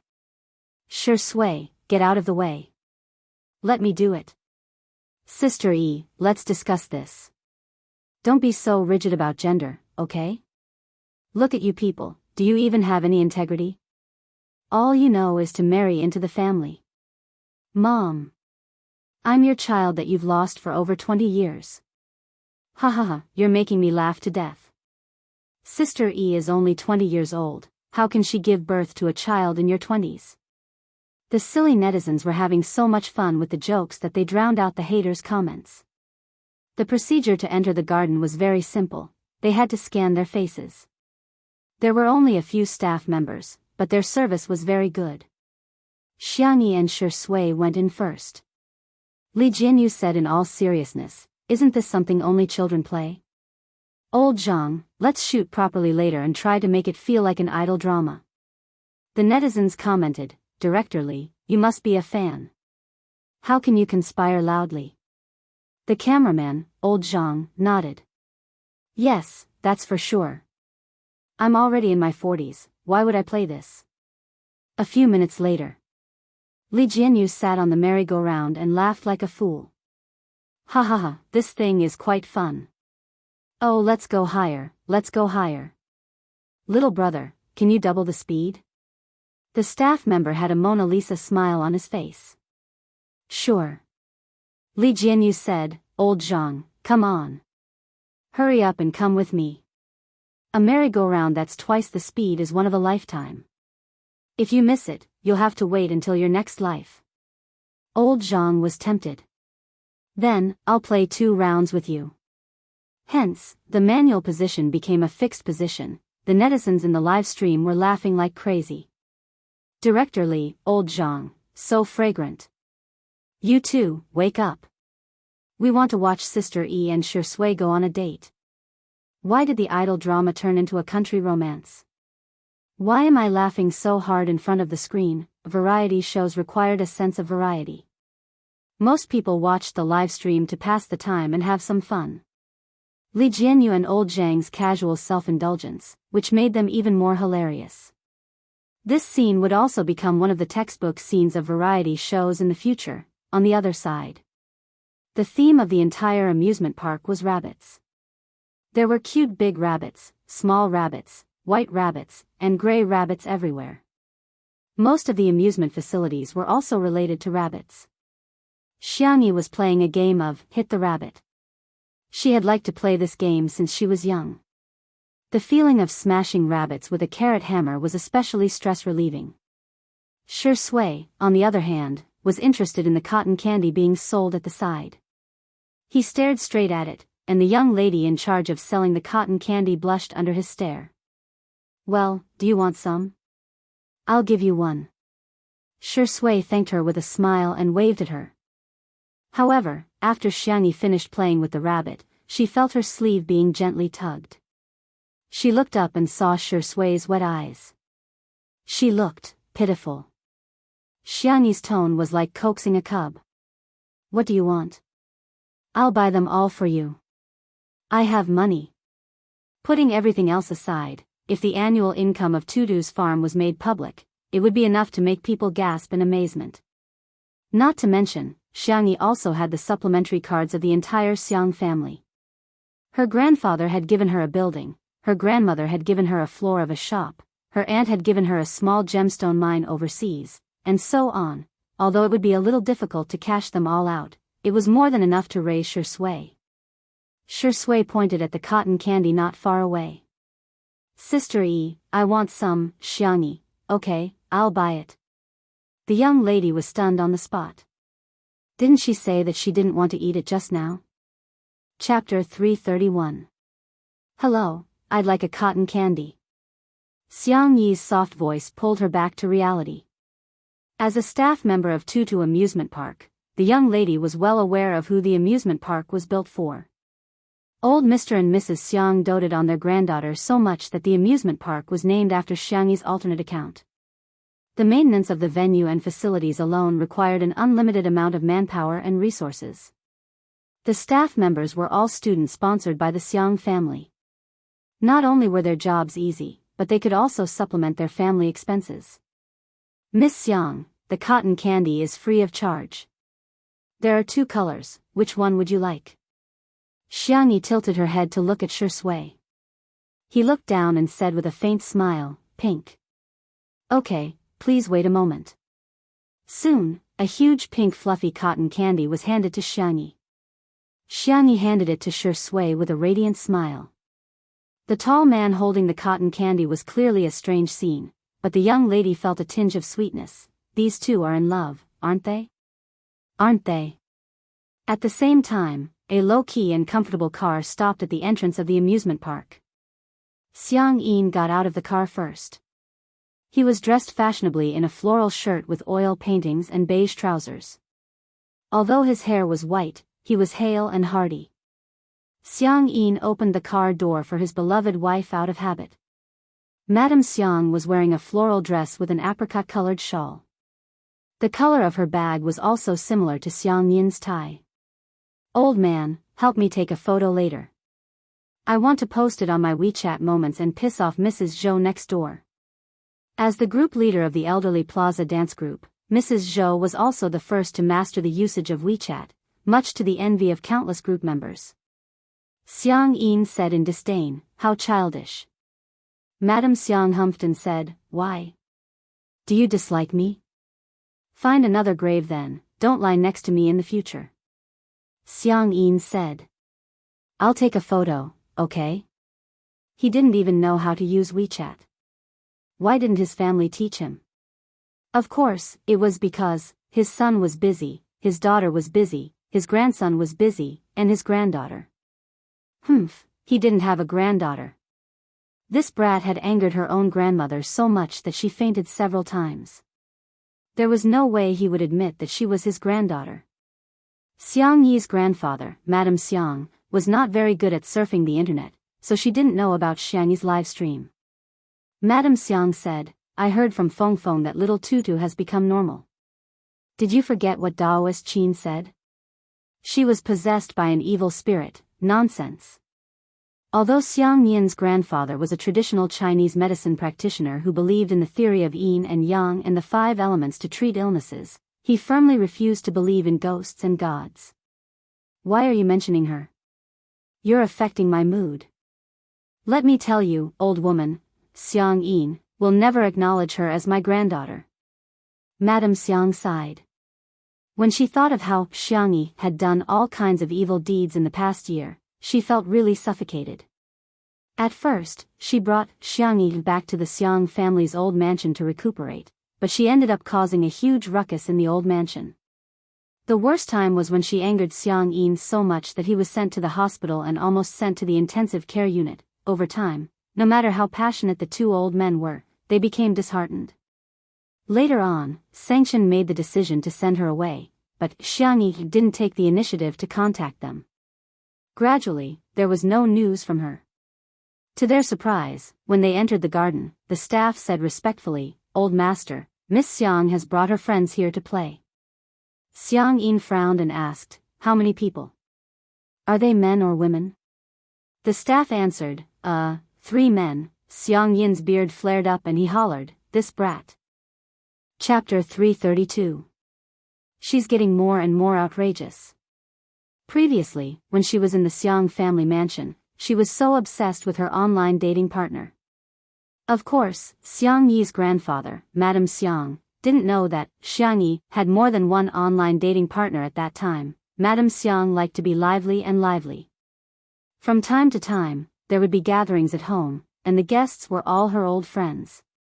Occasionally, she would bring her nephews and grandchildren to hang out with each other. This wretched girl actually fell in love with a man who is more than 10 years older than me.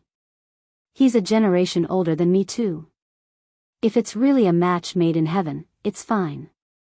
The Xiang family doesn't value seniority that much anyway.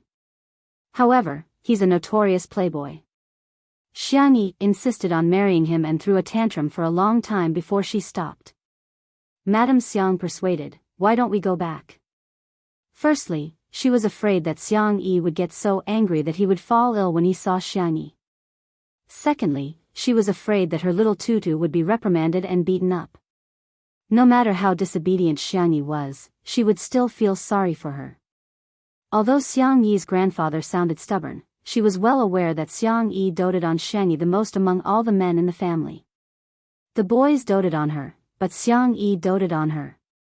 Other families would carry their children until they were 2 or 3 years old at most, but Xiang Yi didn't even walk much when she went shopping when she was 4 or 5 years old.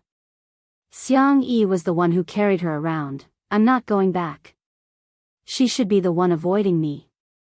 How can I, an elder, avoid her?" Xiang Yi's grandfather was fierce and he waved his gentleman's cane in the air twice. "I'll go see what she's up to again. If she dares to mess around, I'll break her legs." Xiang Yi took the lead and walked in. Madame Xiang hurriedly followed him. There weren't many amusement parks in Tutu, and the rides were all low risk. They had a wide view and could see everything at a glance. As soon as Xiang Yi's grandfather, Madame Xiang, entered, she saw Li Jianyu and old Zhang, who were still on the merry-go-round, were having a great time. At this moment it was already at 4 times the speed, and the merry-go-round had turned into a flying merry-go-round. Although Xiang Yin was old, he still had a sharp sense of hearing and sight. However, it took him some effort to see the faces of the two people clearly. Xiang Yin hollered, "This wretched lass has such poor taste. Not at all like him." Madame Xiang took out her reading glasses and gracefully put them on. After looking at them for a while, she sighed in melancholy. How could this be? Each one was uglier than the other. And each one was older than the other. Little Tutu's taste in men was really, it was too horrible to look at. All of a sudden, Xiang Yin noticed that there was some movement coming from the car that Tutu had crashed into. He squinted his sharp eyes and vaguely saw Shui's back. He couldn't help but mutter, "This seems okay, Madame Xiang, old man, what did you say?" Xiang Yin cleared his throat and pretended to be fierce.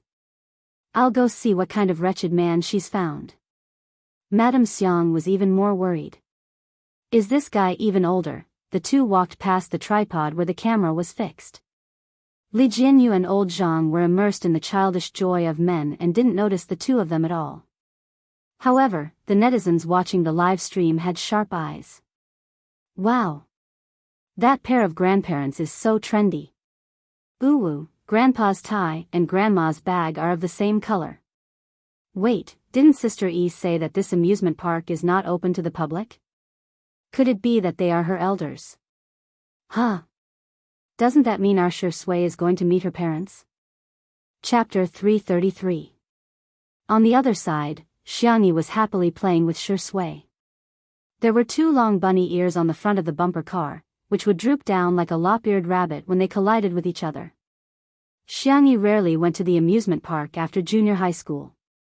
The reason was simple. No matter how fun the amusement park was, it would be boring to play alone.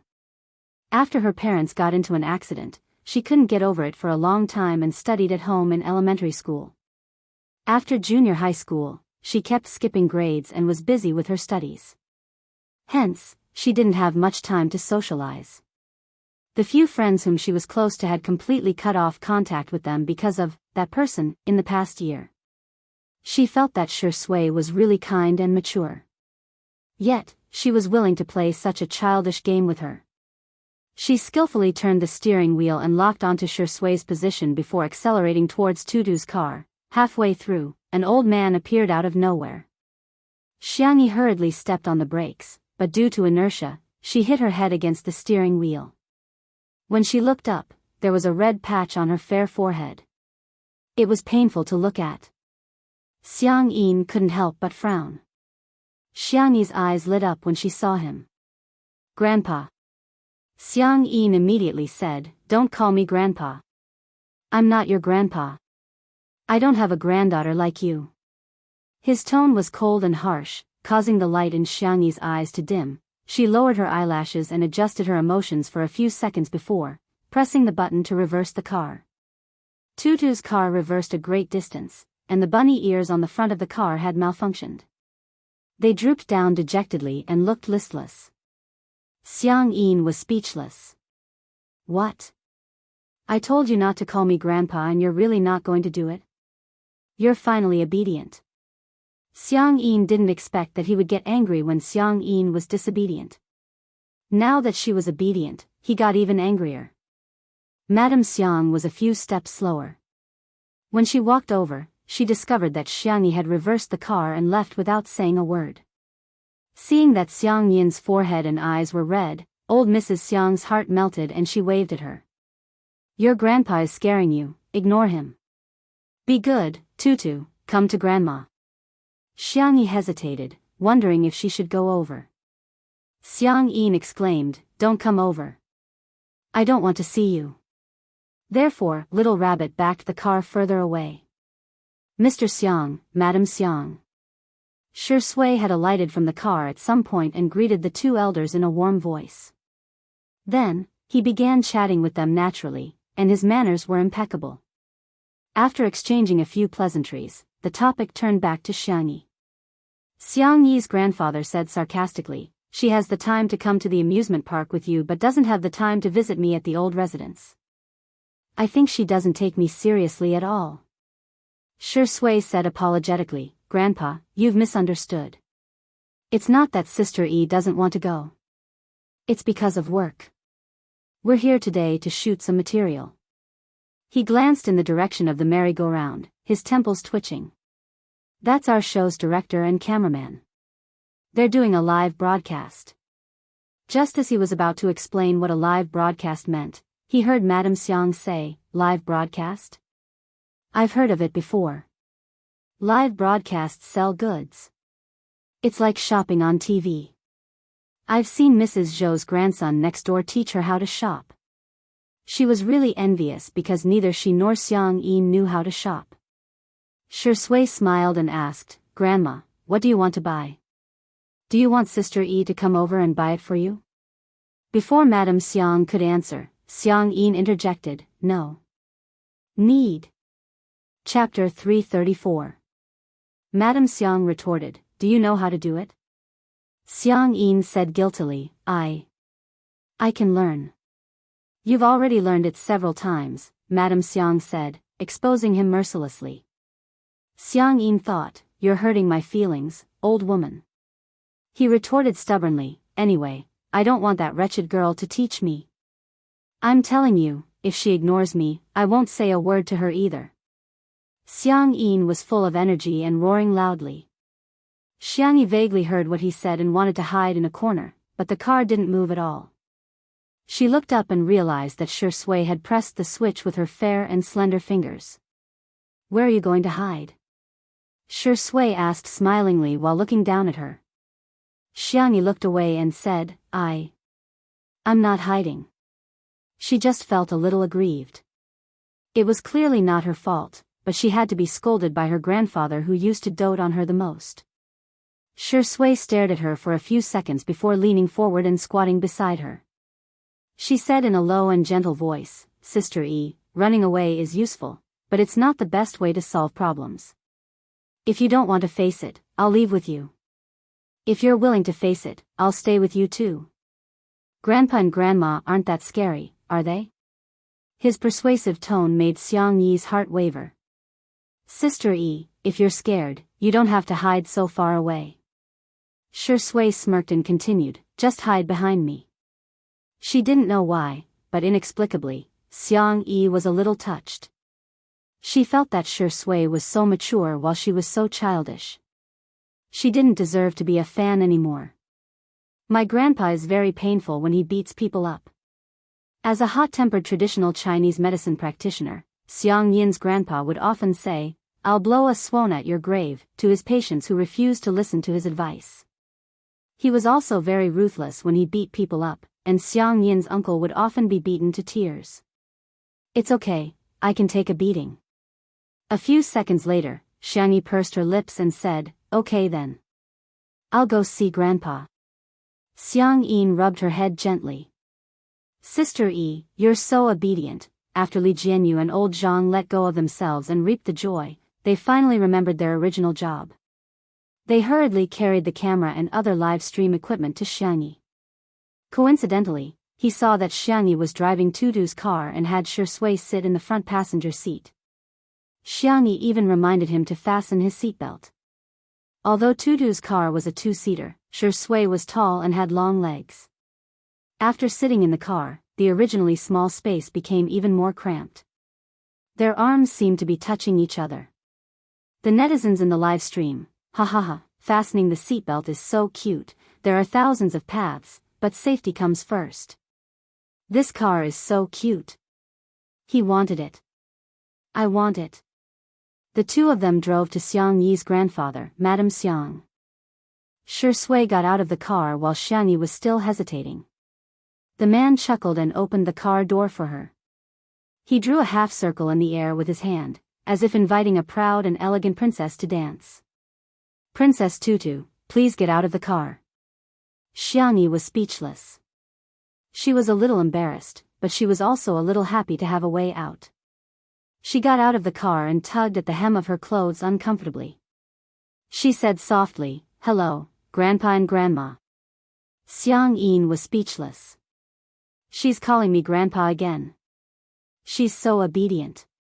But does she think I'll forgive her just like that? How naive.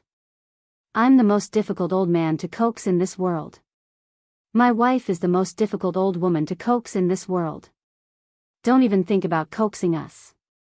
To his surprise, Xiang Yi asked gently, Grandma, shall I teach you how to buy things in the live stream? Madame Xiang exclaimed, sure, sure. Ah, Tutu is so sensible. Xiang Yin was speechless. Chapter 335. Old Mr. Xiang was confused and he hinted at Madame Xiang with his eyes. Didn't we agree to stand on the same side? Madame Xiang rolled her eyes at him. We didn't agree. Little Tutu is so obedient and soft, which means that Taoist Master Qin was right. The evil has already left. How can I not pamper and protect my granddaughter? Xiang Yi slowed down her speech and taught her in detail.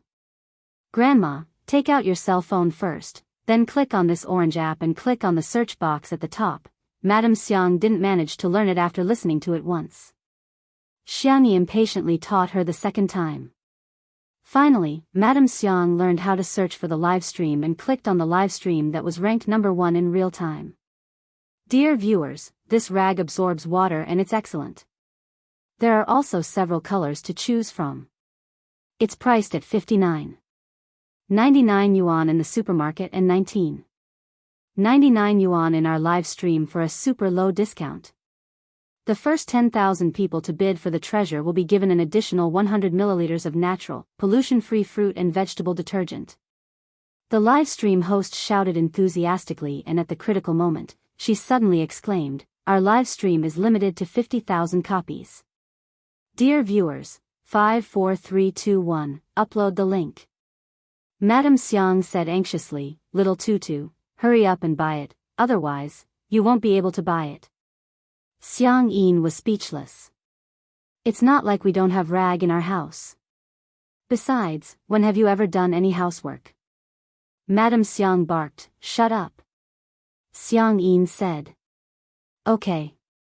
Seeing this scene in the live stream of Two Under One Roof, the netizens almost burst into laughter. I'm watching a live stream? Grandma looks just like the first time I saw a live stream selling goods. Ha ha ha ha ha, I can't take it anymore. Grandma is so cute when she's angry at Grandpa. Grandpa looks fierce, but I didn't expect him to be a henpecked husband. Looking at the interaction between her grandparents, Xiang Yi couldn't help but burst into laughter. She followed the live stream's instructions and grabbed the coupons before buying them. The screen showed that the order had been successfully placed. Madame Xiang was overjoyed.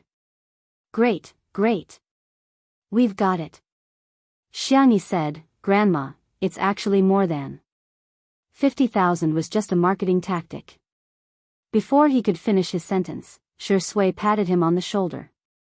The young girl exchanged glances with him, understanding tacitly. As long as Grandma is happy, there's no need to expose her. Then, the host started to show the second product. This is a pair of men's sports shorts. It absorbs sweat and is easy to wear. Original price blah blah blah. Madame Xiang said in disdain, Little Tutu, isn't there a skip button?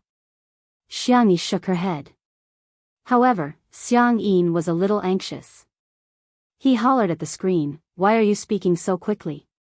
Kid, speak slowly. He didn't even hear it clearly. The netizens in the live stream, reality, the reality of the world, ha ha ha, does anyone want to go to the streamer's live stream and spam, speak slowly? My sister is the same. She's so obsessed with shopping for herself. When I asked her to buy me socks, she said you're not worthy cac. The live stream soon finished describing the product and Xiang Yin was obviously a little tempted. He egged Madame Xiang on. Old woman, buy it for me. Madame Xiang said leisurely, It's not like you don't have any pants to wear. It'd be a waste to buy so many. Xiang Yin was speechless. Madame Xiang did it on purpose. After getting along with Xiang Yin for decades, she had a firm grasp of his character. Sure enough, after being rejected by her, Xiang Yin crossed his arms angrily. He didn't want to buy it at first, but when he heard the live stream say that there were only 5,000 pairs left, he couldn't help but poke Xiangyi's arm. It was the kind of touch that caused him to leave immediately. He said arrogantly, Hey, buy it for me. Chapter 336. Huh? Xiangyi froze in shock. Is Grandpa talking to me? Seeing that she was ignoring him, Xiang Yin said reluctantly, I'll give you money. I won't take advantage of you. A faint smile appeared in Shui's eyes. Madame Xiang turned around and covered her mouth as she snickered. Who was the one who said he was going to ignore little Tutu? How many minutes has it been? Xiangyi snapped back to reality and said, Grandpa, I'll buy it for you now. What color do you want? Xiang Yin humphed and said, Black one, it'll go well. He had learned the word go well from Madame Xiang. Women are so troublesome. They've been wearing couple outfits for decades and yet they don't get tired of it. He had no choice but to wear it with her. Xiangyi smiled and said, Okay. There were some haters in the live stream. She bought it just like that? She didn't even ask for his size. She's so careless. I'm dying of laughter. What kind of rich and beautiful girl is she? She's trying to please Grandpa with a pair of pants that cost more than 100 yuan. Serves Grandpa right for not liking her.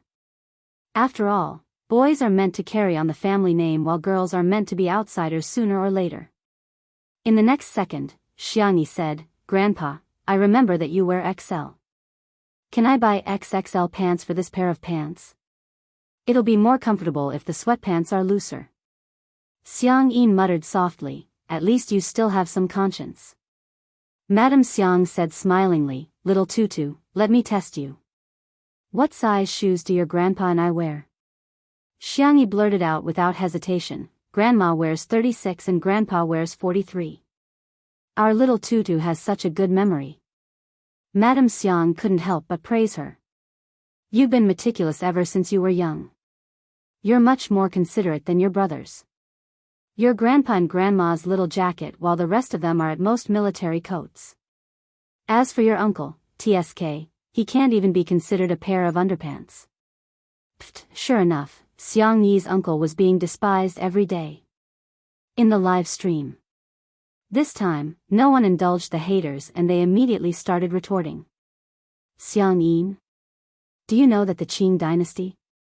Do you still value boys over girls? You call this not attentive? Anyway, I don't even know how big my grandparents wear. Those who are against Sister E, ask yourselves, Do you have the patience to accompany the elderly? Do you have the patience to teach them how to use the internet over and over again? Xiangyi accompanied the two elders to watch the live stream and bought a lot of things. However, this streamer did not expect that in just 10 minutes, 1 or 2 million people would flood into his live broadcast room. There wasn't a lot of traffic in the morning, but to be able to reach this number meant he was on fire. However, the streamer was confused. He did not understand how he became so popular. Moreover, there was a group of people in the live broadcast room who were spamming something like, "Speak slowly." What kind of joke was this? Is this a new type of internet slang? The clip of Xiangyi teaching her grandparents how to watch the live broadcast was also edited and posted on a video website. Unexpectedly, it became popular. In just a few hours, the number of likes had exceeded 200,000 and the number of shares had reached tens of thousands. Ah, this video is so nice. You speak better than me. He posted it in the family group chat. My mom and aunts have learned to watch live streams and shop online. My grandparents said that this girl is beautiful and kind-hearted. Judging from the way she looks at me, I suspect that Sister E is their biological granddaughter. It was also from this day onwards that Xiangyi began to gain a large number of middle-aged and elderly mother fans, milk powder fans, and milk powder fans. Her popularity soared. When her grandparents were satisfied with the shopping, Xiangyi finally turned off the live stream on her cell phone. Madame Xiang said softly, "Old rabbit, look, little Tutu has returned to her original self." Xiang Yin said awkwardly, "I haven't forgiven her yet. Does she think she can coax me with such a simple method? She only managed to coax 1% of me." Humph. Chapter 337. Xiang Yin stole a glance at Xiangyi, only to discover Shui handed him a bottle of water and even took the initiative to unscrew the cap. Xiang Yin squinted and fixed his gaze on her. She was quite pleasing to the eye just now, but now, she's so annoying. However, Madame Xiang mistakenly thought that the two of them were in a relationship. Perhaps because of Li Jianyu and old Zhang, she was more and more satisfied with Shui. In the manner. Sanction slept until 9 o'clock in the morning, which was a rare indulgence for him.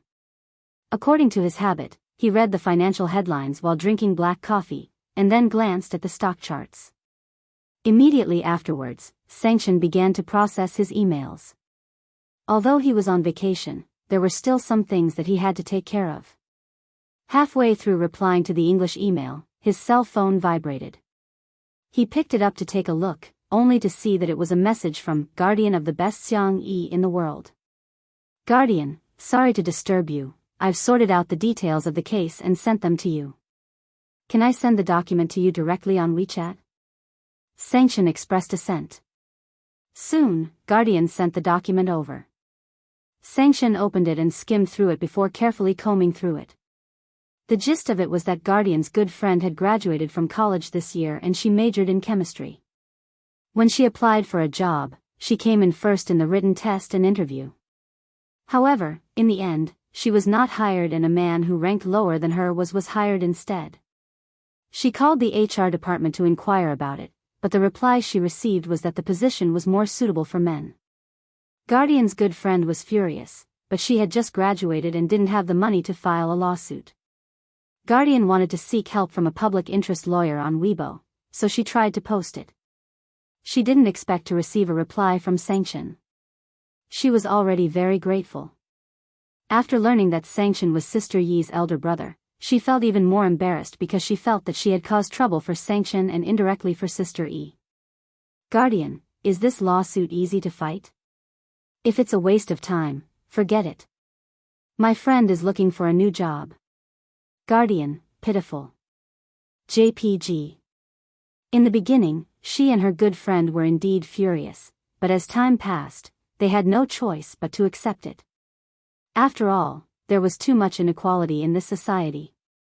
They were just two ordinary freshmen. How could they fight against those cruel rules?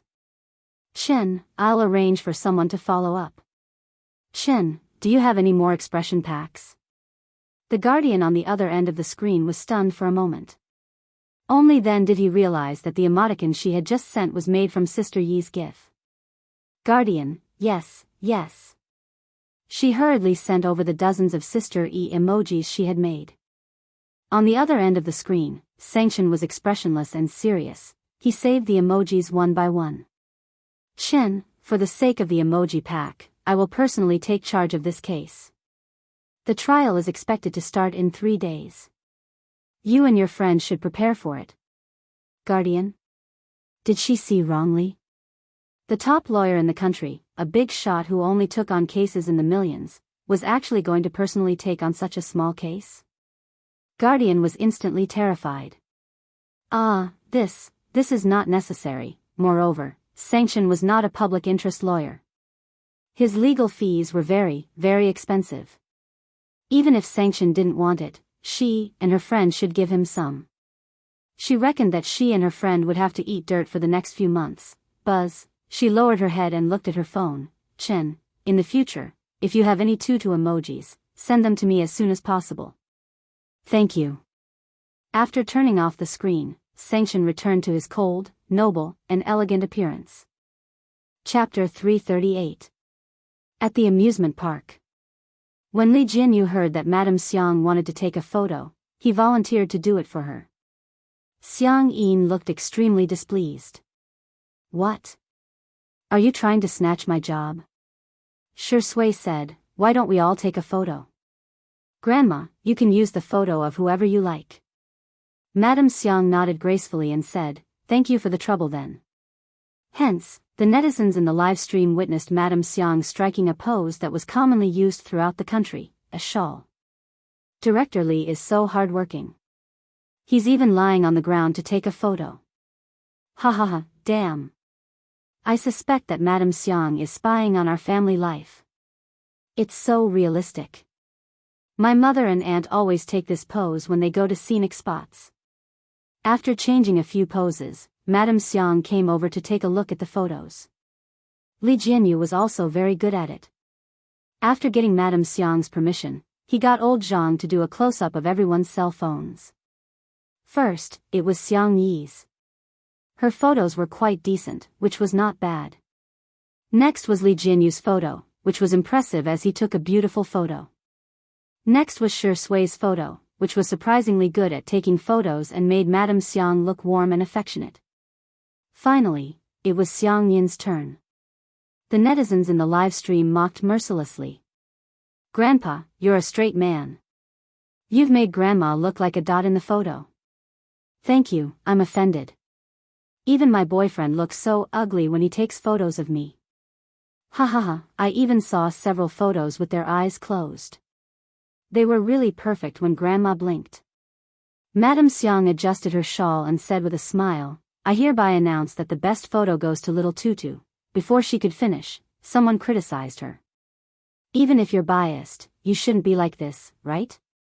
Anyone can tell that Director Li and Shi Sui have done a good job. I'm speechless. The next second, Madame Xiang said leisurely, Little Tutu, Shi Sui, and Little Li are tied for first place. She winked at the three of them and said, there will be rewards for all of you later. The netizens in front of the screen were stunned for a moment before they realized how brilliant Madame Xiang's EQ was. Ah, Grandma is so gentle. I don't care, I want to cheer for Grandma. Xiang Yin panicked. What about me? Second? Madame Xiang said in disdain, you wish. You're last. It could be said that the double standards were incisively and vividly displayed. Feeling aggrieved and infuriated, Xiang Yin turned around and ignored Madame Xiang.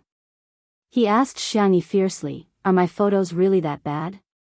Xiang Yi, what kind of question was this? Just as she was struggling with how to answer, Shi Sui naturally continued, Grandpa, Grandma must like the photos you took the most because you're the person she likes the most. Xiang Yin's face stiffened. 1 second, 2 seconds, in the third second, the corners of his mouth curled up with joy. This little imp is quite eloquent. However, in the blink of an eye, he recalled the scene of Shi Sui handing Xiang Yi a glass of water just now, and his expression immediately changed. Glib tongue. What if he bullies little Tutu in the future? I can't have such a man. The netizens watching the live stream all expressed that Xiang Yin's facial expression was textbook level. Of course, Madame Xiang could guess Xiang Yin's thoughts. She found an excuse to ask him to go to the side to take photos of the flowers and plants. She then affectionately held Shui's hand. Grandson-in-law, you must take good care of Tutu. Xiang Yi was confused.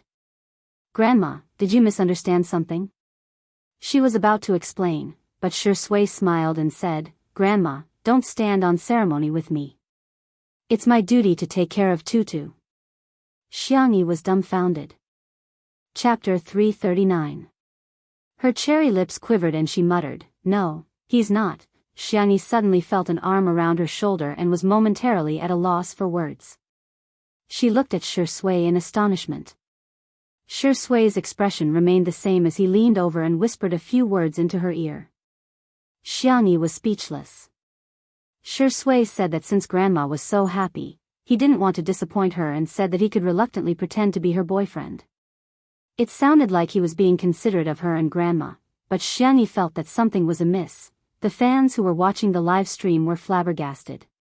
This is the ugly husband meeting the parents, right? Ugly? Mind your words, how is our Shui ugly?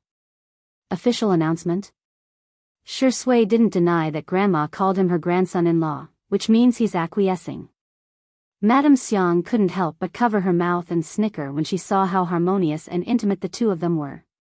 Seems like my dear Tutu and her grandson-in-law have a good relationship. Madame Xiang thought that it was good for girls to be in a relationship a few times as they would become more mature when it came to relationships.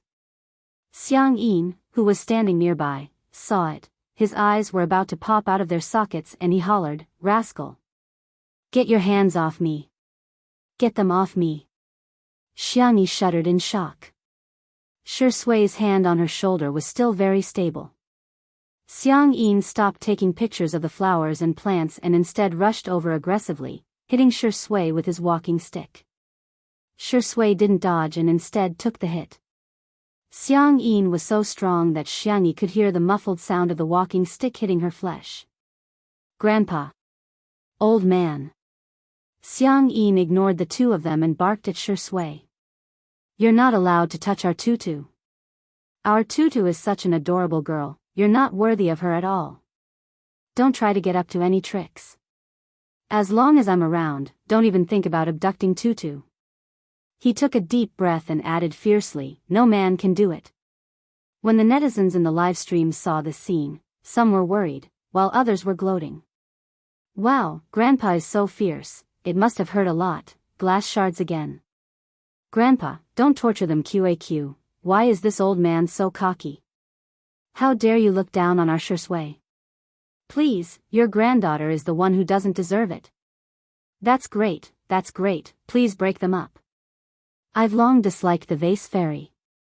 Why does she get all the good things? She should just die alone as an old nun. Hee hee, evenly Jianghu thought that Shui was going to fail this time. As a director, especially a variety show director, he was very good at reading people's eyes. Artistes who used a love script to act and those who truly liked someone were completely different. He had long seen through Shui's feelings for Sister Yi. Shui has been too careless this time. She had improved Madame Xiang's impression of her but caused Xiang Yi's grandfather to detest her greatly. That was simply not worth the loss. Unexpectedly, before Xiang Yi's grandfather swung his cane again, Xiang Yi pulled Shui back with one hand and grabbed Xiang Yi's cane with the other. Grandpa, you've misunderstood, I'm not going to his house. Xiang Yi's grandfather hollered, Do you still want him to marry into our family? Madame Xiang coughed lightly and said, It's not impossible. Xiang Yi's grandfather flew into a rage. I don't agree to this marriage. He straightened his back and waited for Xiang Yi to promise him that she would draw a clear line between her and Xiang Yi. In the next second, Xiang Yi swallowed her saliva and ran away with Shui. The netizens were dumbfounded. Xiang Yi's grandfather was speechless. What? You want to elope? Chapter 340. Xiangyi and Shui were running so fast that Li Jianyu and old Zhang chased after them for a long time but still couldn't catch up. Instead, they were exhausted. "Oh my god, I can't take it anymore, I'm exhausted," Li Jianyu said, panting heavily. Old Zhang was carrying equipment that weighed dozens of kilograms and was so tired that he couldn't speak. Li Jianyu leaned in front of the camera and said, "Hee hee, maybe you guys want to see the two of us continue the merry-go-round?" The netizens were appalled. "Ah, go away. You're so ugly. Shui Sister E, you're so beautiful. Director Li, you're so ugly. Sui, perform a 360-degree Thomas spin for Daddy and I'll forgive you." Li Jianyu was quite good at controlling the situation. Amidst the laughter, he temporarily turned off the live stream. He muttered to himself, "Daddy sure is indeed Daddy sure. He's able to turn the tables and show off, so what if I offend Xiang Yi? So what if I get beaten up? I got Sister E." On the other hand, after making sure that they were far enough away, Xiang Yi breathed a sigh of relief and said, "You scared me to death, Grandpa is so fierce." She felt that if they didn't leave now, Grandpa would break Shui's legs. Shui ran with her for such a long distance but his breathing was not irregular at all. In fact, he was even in the mood to tease her. "Sister E, hand." Xiang Yi hurriedly let go of his hand as if she had been electrocuted. "Don't get me wrong, I'm just afraid that you'll get beaten up by Grandpa, yes, I know." Meeting the man's smiling eyes, Xiang Yi suddenly had a feeling of discomfort. "Ahem, I'll call Grandma and then we'll go pick up Xiao Naofu." "Okay." Xiang Yi went to the side to make a call. Shui could vaguely hear her acting coquettishly. When she was acting coquettishly, her voice was gentle and soft, but it was sweet. However, when she returned to his side, she regained her composure and said, "Grandma said that she would help me coax Grandpa. But then again, why do the two of them think that we're in love?" The girl was confused. The actor who had caused the misunderstanding to deepen didn't change his expression. "Maybe it's because my brother is too likable." Xiangyi, ? "Don't you know that you have to make an appointment to go on a blind date with your brother during the new year?" Xiangyi. She was shocked. Shui. "Ah no, I'm no longer a fan. I'm not fit to be a fan. Is Shui that popular in the matchmaking market? No wonder Grandma liked him so much." She was curious. What does it feel like to go on a blind date? Is there really such a weirdo as described on the internet? Nan had previously shared a love gossip post with her, scolding those top-notch blind dates. "Shui, do you want to know?" He chuckled softly. "Next New Year, how about I give you a walk-in experience?" Xiangyi thought he was joking and said, "It's not right to cut in line. Why don't I line up?" Shui stopped in her tracks. Then, as if nothing had happened, she caught up with her. "Okay, I'll call you when it's your turn." At the Logic Esports base. Xiangyi and the rest arrived at 11:00. Apart from Xiao Naofu, who was still alive and kicking, no one else had woken up. At this moment, in the living room, Xiangyi stared at the huge cat tree, the luxurious cat villa, and the rich cat playground and fell into deep thought. Did I treat Xiao Naofu too badly? Brother and the rest are too nice to Xiao Naofu. She somehow felt like a poor child who had gone to a rich relative's house to be pampered. Hearing the footsteps, Xiao Naofu turned around and wagged its tail excitedly before scurrying towards Xiangyi. "Oh stupid woman. I want a hug. I want a kiss." All of a sudden, a pair of large hands grabbed the back of Xiao Naofu's neck and raised it in front of him, smiling lazily. "Xiao Naofu, long time no see. Do you want a kiss with your brother? Get lost, damn it." Chapter 341. Shui's peach blossom eyes curved slightly as a playful smile flashed across his face. He leaned down and pretended to kiss Xiao Naofu. His pale thin lips were getting closer and closer to Xiao Naofu. Meow meow meow. Xiao Naofu stretched out its chubby paws and desperately blocked Shui's lips, not allowing him to get any closer. Sui's eyes flashed with a sinister light as he slowly retreated. Xiao Naofu breathed a sigh of relief. Whoa, this Hu has protected his innocence. Suddenly, Sui made a sound of surprise. Sister E, do you think Xiao Naofu is bald? Xiangyi leaned over to take a closer look and said worriedly, it seems to be a little. The fur on the top of Xiao Naofu's head was obviously thinner than the rest of his body. Just how long has fourth brother been stroking me in these few days? Xiao Naofu's eyes widened as it raised its paws and rubbed its head. Did this Hu's fur really become thinner? Then wouldn't it become a bald tiger? Unexpectedly, what greeted it was a sudden kiss from Sui. With a soft, pop sound, the man's lips were imprinted on Xiao Naofu's cheek. Xiao Naofu, rumble, the whole world began to collapse. It was as if it had been struck by lightning as it stared blankly at Sui. TSK, why are you shedding fur? Sui's lips curled into a devilish smile. It doesn't taste good at all when I kiss you. Xiao Naofu. Dog man. F***ck. You mother f***ker, I'm going to bite you to death. It opened its mouth wide and revealed its sharp teeth, looking like it was going to fight Sui to the death. But in the next second, it fell into a warm and fragrant embrace. Xiao Naofu, don't bite. Xiangyi spoke in a tone like she was educating a child.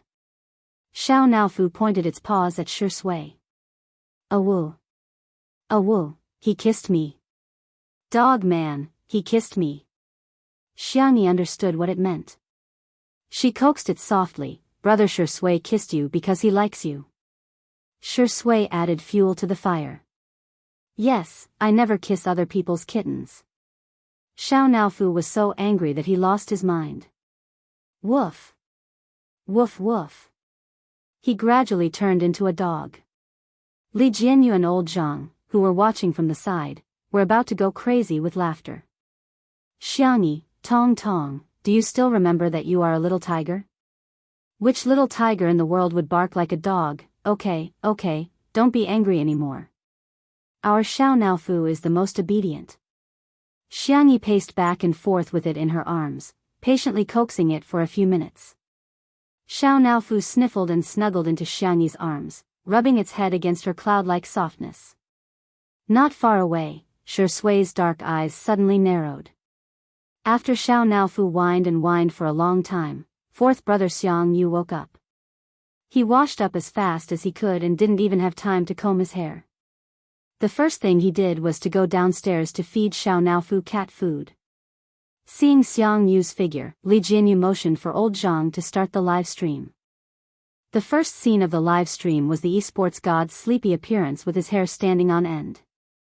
Sister? His voice was slightly hoarse as he had just woken up. Brother, I'm here to take Xiao Naofu home. Xiangyu was silent. He took Xiao Naofu from her arms and skillfully rubbed its head. He said coldly, changing environments often is not good for cats' mental health. The netizens in the live stream, I love Smog's look when he just woke up.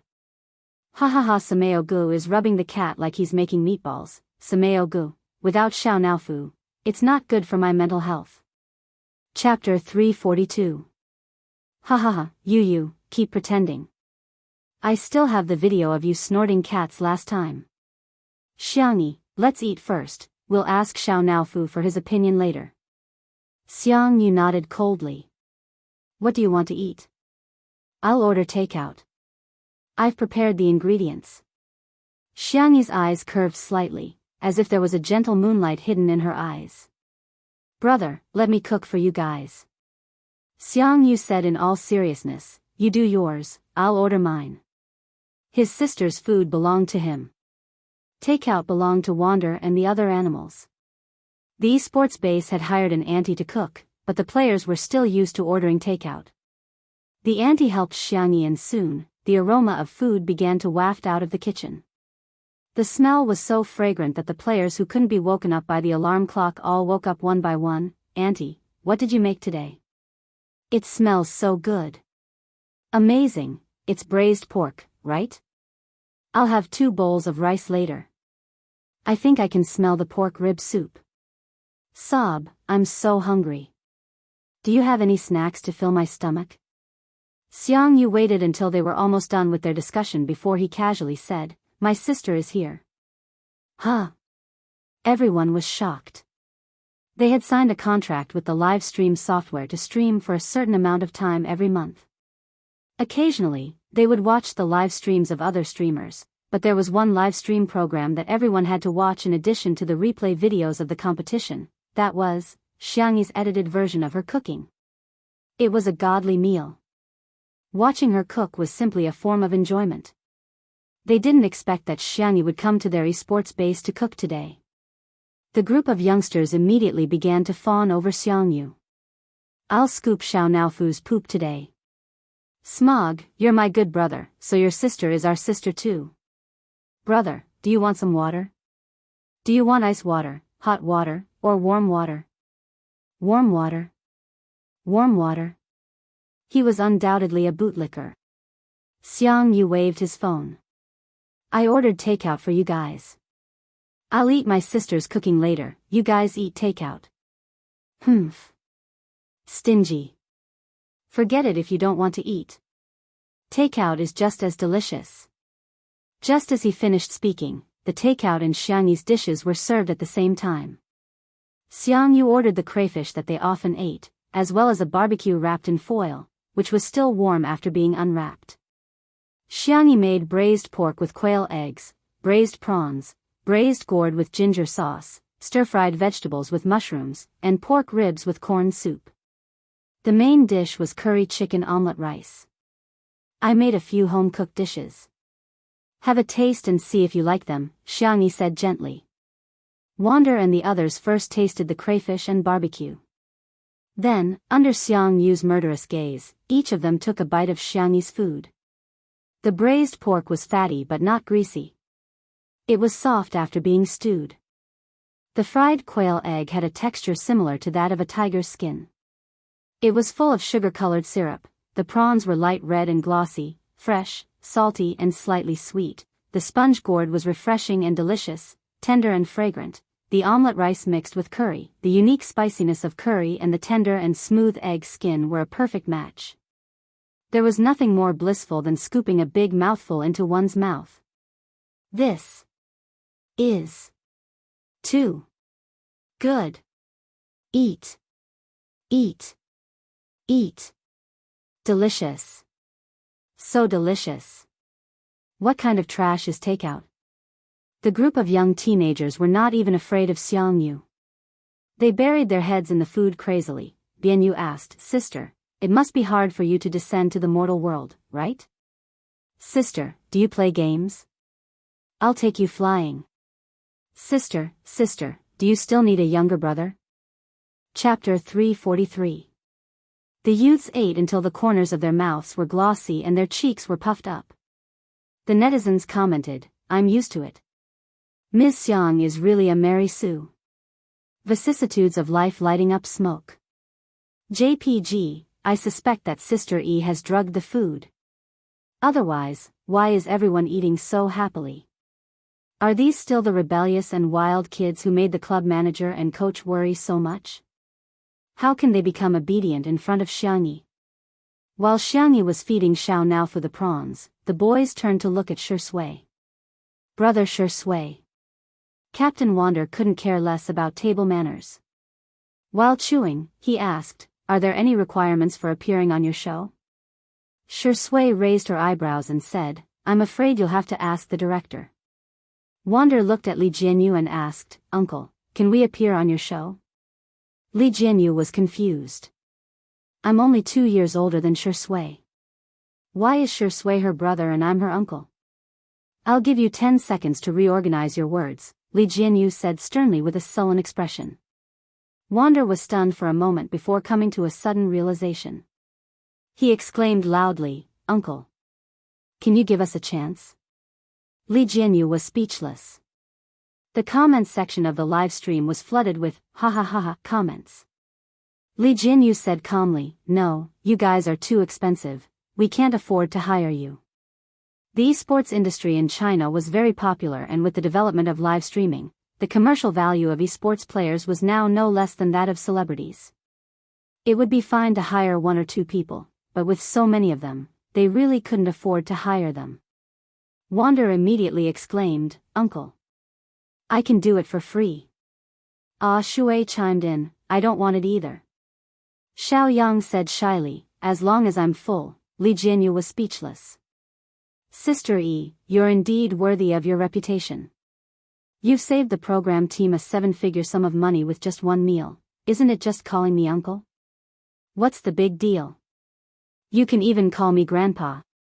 Li Jianyu revealed a silly smile as if a pie had fallen from the sky. After the meal, the youngsters were all stuffed. They were all slumped on the sofa or beside the coffee table like a group of salted fish. Xiangyi placed Xiao Naofu on the ground, then pointed at Xiangyu, and then at herself. "Do you want to stay with Big Brother, or come home with me?" Xiangyu was full of confidence. He had doted on Fu Fu so much that he could get whatever he wanted. He even gave his own bed to Fu Fu as a cat bed. Therefore, Fu Fu would definitely choose him. The next second, Xiao Naofu didn't even look at him as it happily jumped into Xiangyi's arms and hummed softly. "Meow ah meow, stupid woman. Bring this hoo-hoo home." Xiangyu's face was filled with disbelief. How could this be? How could this be? Was the love that Fu Fu had for him all these years all fake? Coincidentally, the camera gave him a close-up, and the netizens in the live stream couldn't stop laughing. So love will disappear, right? DBQ Sameogu is really pitiful, but I really want to laugh. Poor Sameogu, he's finally going to find out that Xiao Naofu is a green TB *TCH. Xiangyi carried Xiao Naofu in her arms and got ready to leave. "Wait!" Xiangyu suddenly called out to her, his eyes falling on her arms. "Fu Fu. Is there something that I haven't done well enough?" Xiao Naofu blinked its clear, ice blue cat eyes and meowed. "Meow meow, goodbye, big brother. I'll miss you." Xiangyu gazed at it deeply and said in a low voice, "Fu Fu, I'll come and see you." Xiao Naofu turned its head and nestled in Xiangyi's arms with a mischievous smile. "Miss you? No way. Sad? No way. Hee hee, I'm just pretending." Chapter 344. This scene was completely recorded by the camera. Li Jianyu's original intention was to film Smog in Cat 2.0, but to his surprise, he managed to capture the scene of the scumbag Xiao Naofu. Green tea Xiao Naofu, scumbag cat. Damn it, this smile is so smart, it's really smart. I suggest everyone hit the scumbag Xiao Naofu on the public chat. Everyone thought that apart from Shui, Xiao Naofu was invincible. However, when Xiangyi and the others returned to the manor, they discovered that there was an adorable little Shiba Inu at home. Its back was light yellow, and its belly was cream-colored. Its eyes were watery and it was lying on the ground obediently. Sanction said coldly, "This is a dog that Uncle's friend gave him. He wants you to take care of it for him for a few days. Its name is," he reluctantly said, "Little Shiji." The man, who was as cold as a snow-capped mountain, uttered these 3 words with an inexplicably cute accent. Xiangyi asked, "Little lion?" "Its fur color does resemble a lion." Sanction said sternly, "It's little Shiji." "Okay." Xiangyi bent forward and rubbed little Shiji's head tentatively. The little Shiba Inu rubbed against her palm obediently. "Woof, it's so cute, I'll make you some delicious food later." Woof woof. When Xiao Naofu saw this scene, it instantly felt as if the world was collapsing. Am I not this stupid woman's favorite? She actually wants to. Pushed. She's going to cook for this mutt. Xiao Naofu was so infuriated that he scurried over on his short legs and roared at little Shiji. Meow. Meow.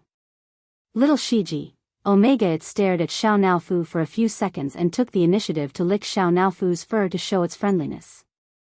Xiao Naofu thought, "Ah, damn it, my body is so dirty."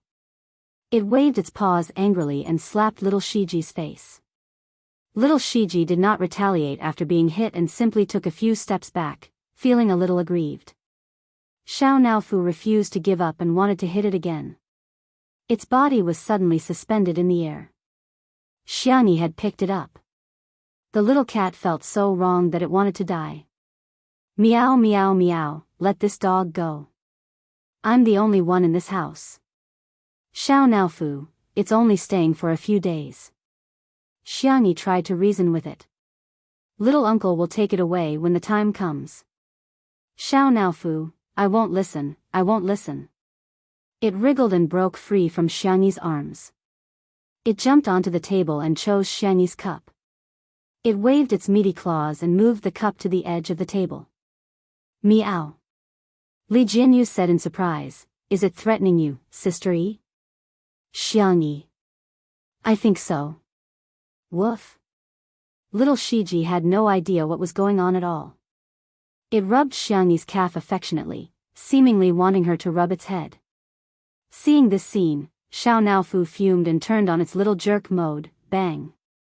The cup fell to the ground. Still not appeased, Xiao Naofu jumped onto the sofa and stepped on Tutu's plushie a few times. It then sat down aggrievedly and shook its chubby body while sobbing. Xiangyi's heart immediately softened. How could she bear to scold it?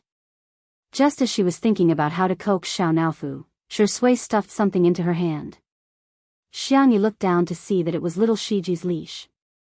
Sister Yi, let's go walk the dog, she said without mentioning Xiao Naofu. However, Xiao Naofu leaped over like a whirlwind. Meow. Its tone became more and more childish and pitiful. Meow meow, stupid woman, you're not allowed to walk this dog. At most, I'll let you walk it, okay? Chapter 345. 5 minutes later. Shui held on to little Shiji's leash while Xiangyi carried Xiao Naofu in her arms. The two of them took a stroll in the shade of the garden. Xiao Naofu rested its meaty paws on Xiangyi's shoulder and gave little Shiji a smug look. Little Shiji barked foolishly. Woof. Xiao Naofu humphed. It then glanced at Shui smugly. A dog-like man walking a dog. What a perfect match. Shui raised her eyebrows with a look that seemed to be saying, I advise you not to be so arrogant. Xiao Naofu was speechless. I'm scared. It hugged Xiangyi tightly and said in a childish voice, Meow. Xiangyi said helplessly, Xiao Naofu, how many meals do you eat a day at Fourth Brother's place? It had only been a few days and it had obviously gained weight. Xiao Naofu felt extremely guilty. Well, I just have 3 meals a day plus canned food, dried meat, dried fish, nutrition cream, hair removal cream, and some snacks, Shui said. Actually, I have a way to make Xiao Naofu and little Shiji live in harmony. Xiangyi's eyes lit up. Huh? Shui pushed her glasses up her nose and said with a smile, why don't we send Xiao Naofu away? Xiao Naofu was speechless. Listen, is that even human? Shui winked at Xiangyi. The girl understood and cooperated with him tacitly. I think we should give it to second brother. He'll definitely design a scientific and nutritious meal plan. It'll be just nice for Xiao Naofu to lose weight. Second brother, isn't that the devil Xiangli? If I go, won't I be taken to be sterilized? Xiao Naofu panicked. Meow, I don't want to go to second brother's place. Shui said nonchalantly, little Shiji is so obedient and eats so little. It can even guard the house. Xiao Naofu's ears twitched and it meowed anxiously. Meow, meow, meow.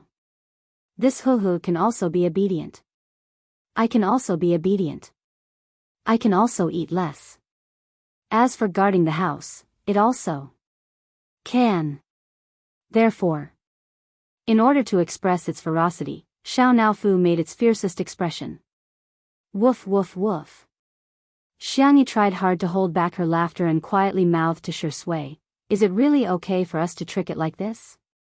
Shui's expression did not change. Children will only grow up after being beaten up. Little Shiji, woof? His dark eyes were filled with confusion. He seemed to be wondering if Xiao Naofu was his own kind. Shi Sui praised her. Well, not bad. She screamed so fiercely that the bad guys must have been scared away. Xiao Naofu was elated by the praise. Woof. Little Shiji responded heartlessly, woof, woof. But in Xiao Naofu's eyes, this dog was provoking it. Roar. Woof woof. Woof. Woof woof woof. Xiangyi couldn't help but turn her face away and laugh. Not far away, Li Jianyu was squatting on the steps, completely convinced. Daddy, sure, even a dog isn't as good as you. He looked at the screen of his cell phone, feeling very vexed. Just a few minutes ago, Li Jianyu received a message from his friend, saying that Biyao TV's live stream program, Eating Well for All 3 Meals, was also going to premiere in a primetime slot on the satellite channel. The format of Eating Well for All 3 Meals was a complete copy of 2 Under One Roof, which was already enough to make Li Jianyu feel frustrated. Now that one of them was going to premiere online and the other on a satellite channel, he felt even more upset. Although the television industry was declining and there hadn't been a variety show that broke the 2% rating for a long time, broadcasting on television meant that it had a greater influence and a wider audience. Chapter 346. On the other hand, if 2 Under One Roof was only broadcasted on the internet, the audience would still be mostly young people. At present, 2 Under One Roof was far ahead of the rest in terms of viewership ratings. However, if one day, the popularity of Eating Well for All 3 Meals increased, perhaps Li Gui would become Li Kui in the eyes of the public. Are the efforts of the production team, Shi Sui, and Sister Yi going to go down the drain just like that? On Friday, the thing that Li Jianyu was most worried about happened. Eating Well for All 3 Meals premiered on Biyao TV and other major online platforms during the prime time slot at 8 o'clock. Due to the novel theme, Zhui Yi, who was a martial arts star, and Jiang Yun, who was a famous singer with countless hit songs, the viewership ratings exceeded 1.8% within 10 minutes of the broadcast. This was almost the highest viewership ratings for a domestic variety show in the past 3 years. In terms of online viewership, Eating Well for All 3 Meals was also ahead of 2 Under One Roof, and the gap between them seemed to be widening. Gradually, some negative comments began to appear on the internet. Eating Well for All 3 Meals is so interesting. I strongly recommend it, but what the hell is 2 Under One Roof? Is it plagiarism? Biyao TV is awesome. This is the first time that our whole family can watch a variety show together. 2 Under One Roof is so disgusting. They're just following the trend. Zhui Yi and Jiang Yun have been married for so many years, but they're still so sweet. This is what love looks like at its best. Previously, Shi Sui and Xiangyi were all the talk about being a couple every day. I just want to say that what's fake can't be real, and what's real can't be fake. When Li Jianyu saw these comments, he was so angry that he almost smashed his cell phone. Admittedly, he knew that Biyao TV must have done something, such as hiring fake reviewers to spread rumors, but there were even more people who began to criticize 2 Under One Roof, without knowing the truth at all. Li Jianyu looked at Xiangyi, who was cooking in the kitchen. The girl's hair was tied into a bun, and her movements were neat and tidy. Shi Sui, who was beside her, although one of her arms was injured, she was still helping out, such as passing things or interacting with the netizens. In fact, it was very tiring to do a live broadcast every day, and the duration had long exceeded the original contract they had signed. However, Shi Sui and Xiangyi had never complained, and the staff of the program were also holding their breaths. They wanted to turn 2 Under One Roof into the most popular variety show of the summer. But, what should he do now? Li Jianyu was at a loss. It wasn't that he hadn't thought of having 2 Under One Roof broadcast on TV, but he had been working at Biyao TV for so many years, so his connections were limited. He was just a variety show director, and he didn't have much say in it. The higher-ups of other satellite TV stations were not people he could come into contact with. Not good, Director Li. The assistant ran over in a low voice and showed him the comments in the live broadcast room. Li Jianyu's expression changed drastically. Is this the show that plagiarized Eating Well for All 3 Meals? Jianghu is cooking and you're cooking too. Have some shame. Shui originally had a good impression of him, but I didn't expect him to have no bottom line. He's really willing to do anything for money. I'm dying of laughter. They're a real couple, and that's called showing off their love. They're not lovers at all, yet they're still trying to hype things up. They're really imitating others, someone in the live broadcast room tried to explain, but the new viewers didn't listen at all. They left after scolding, and then new viewers flooded in. Li Jianyu couldn't help but curse. The assistant was worried. Director Li, what should we do now? If this goes on, the reputation of our show will be ruined. All of a sudden, the crisp sound of high heels could be heard from afar. Chapter 347. Duh, duh, duh. Every sound was like the beat of a drum, hitting his heart rhythmically. Good evening, Director Li, a familiar female voice sounded in Li Jianyu's ears. He turned around and was stunned. Director Wan? It was Ruan Qing, the deputy director of Biyao TV. Ruan Qing's vision and ability were unquestionable. Back then, he had several variety show proposals, but no one was interested in them at first. Every time, Ruan Qing was the one who recognized his talent and helped him get a few popular TV variety shows. I've already resigned. Ruan Qing was wearing a blouse, a long skirt, and a geometric patterned scarf. Her makeup was exquisite and proper, and she exuded the elegant charm of a mature woman. Li Jianyu rubbed his hands helplessly and asked, "Is that so? May I know what brings you here today?" As a social worker, he was still a little nervous when facing his former boss. Ruan Qing chuckled and said, "I saw the recruitment notice for your program." Li Jianyu was confused. Ruan Qing pulled out a document from her bag and said, "This is my resume." Li Jianyu was dumbfounded.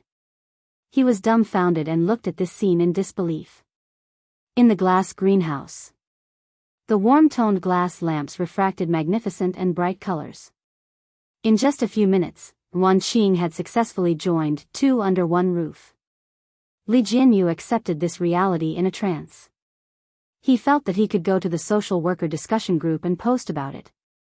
There would definitely be a lot of clicks. Hashtag about how I became the boss of my beautiful ex-boss and had to tell you about it. Hashtag that's right. Ruan Qing joined the planning team of Two Under One Roof and even became the team leader. Since the live stream was still going on, Li Jianyu explained, "When we're done, I'll get everyone to say hello to you." Okay. Ruan Qing switched to work mode and took out a tablet from her bag to show Li Jianyu the PowerPoint she had prepared in advance. She said in a professional manner, "There are many reasons for the public opinion crisis that Two Under One Roof encountered today. First of all, the people who watch live streams and variety shows overlap, but not completely. At present, live streams and variety shows account for half of the video entertainment industry in our country. The explanation is very simple, and that is, Two Under One Roof has been promoted. Promotion meant that it was broadcasted on TV." Li Jianyu smiled bitterly.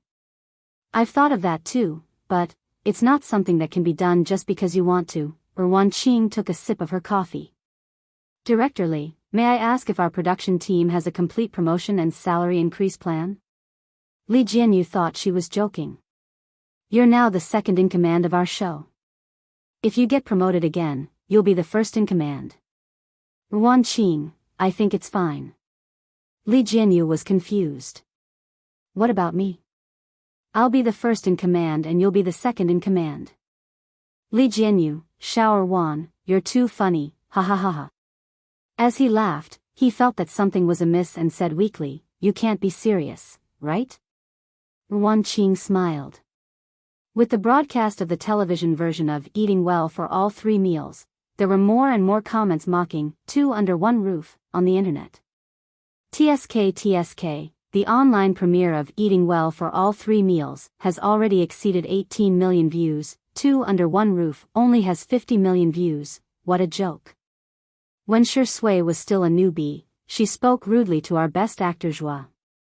She's a junior who doesn't know how to be polite. Sooner or later, she'll be beaten up. What live stream has more than 10 million online viewers? I think half of them are just rubbish. If it's really that impressive, how can it be an online variety show? Chapter 348. People tend to have preconceived notions. Now that everyone saw Eating Well for All 3 Meals on TV, they naturally thought that Eating Well for All 3 Meals was the real thing and 2 Under One Roof was a fake. As for which variety show aired first and whose idea came first, they didn't even bother to check it all and simply began to criticize. Zhuoyi's fans, in particular, had been clinging on to Shui. When Shui first debuted, she had collaborated with Zhuoyi in a movie and it was revealed that a newcomer had spoken rudely to a senior and was suspected of being arrogant. Later, Zhuoyi won double Best Actor awards and kept mocking Shui about it. However, later on, Shui won triple Best Actor awards and was the youngest person in the entertainment industry to win the Grand Slam Best Actor awards. Hence, Zhuoyi's fans didn't dare to criticize her. Until today, this old grudge was brought up again. At 9:00, the live stream ended. Li Jianyu gathered the staff in the yard and introduced Ruan Qing to everyone. "This is Sister Ruan, my boss." Everyone was dumbfounded. "Huh? Director Li's boss?" Li Jianyu said bitterly. "In short, Sister Ruan is now in charge of the planning and public relations of our program. You just have to remember that she's the boss of our program." He felt that this title would also go viral on the social media forum. #Hello everyone, I'm the boss, I found myself a boss. Although everyone was dumbfounded, they still greeted Ruan Qing in a friendly and obsequious manner. "Hello, Sister Ruan. Sister Ruan, when can we get a raise?" "Sister Ruan, I want to report Director Li and old Zhang for secretly eating chicken." Most of the people in the program were young people.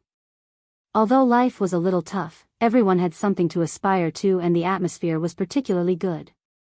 Ruan Qing naturally had no problem dealing with such a situation.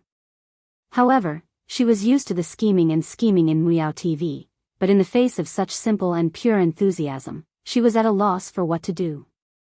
"Do you want to have supper?" At the door of the villa, Xiangyi poked her head out and asked. "I cooked some preserved egg and lean meat porridge." Everyone was eager to eat and looked at Ruan Qing eagerly.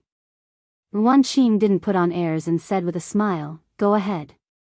Everyone cheered in unison and swarmed into the kitchen. After a while, Xiangyi came out with porridge and side dishes. Shui was with her. Shui had dealt with Ruan Qing before, so she took the initiative to greet her. "Sister Ruan." Ruan Qing nodded in acknowledgement, and her gaze shifted to Xiangyi. The girl's temperament was calm, and her dimples were shallow when she smiled. "Hello, Sister Ruan." "Hello, Miss Xiang." Xiangyi asked, "Do you want to try supper?" Ruan Qing, "Then I'm in for a treat." They sat down in the pavilion. Ruan Qing tasted the porridge and suddenly paused. She seemed to have understood something. Xiangyi's cooking was indeed delicious.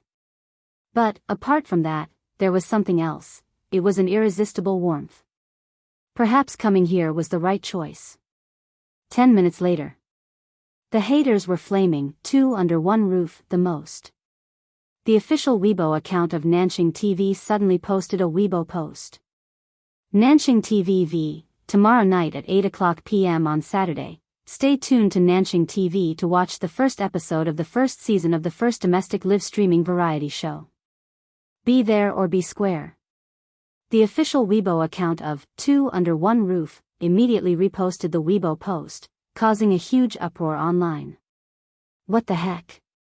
Who's laughing at 2 Under One Roof? Does your face hurt? Nanxing TV is an official TV channel. This is amazing. Chapter 349. This YWLR fan is proud and elated. No matter how awesome Biyao TV is, it's just a local TV station. Nanxing TV is an official TV station. This is the prestige. In the Biyao TV group chat. After Nanxing Satellite TV posted that Weibo, the group immediately held a video conference. The station head flew into a rage. What the hell is going on? Why would Ruan Qing join 2 Under One Roof? How did two under one roof get Nanjing Satellite TV's resources? For a moment, no one dared to speak. After a long silence, someone said in a low voice, I heard that Wan Qing has been in contact with people from Nanjing Satellite TV recently. I heard about it too. When the station head heard this, he almost died from anger. Then why didn't you say so earlier?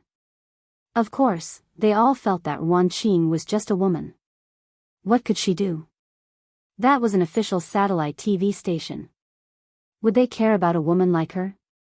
They thought that Wan Qing at most wanted to work in Nanjing Satellite TV and be a small leader.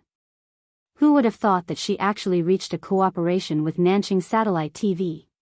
Eating well for all 3 meals was never as popular as two under one roof.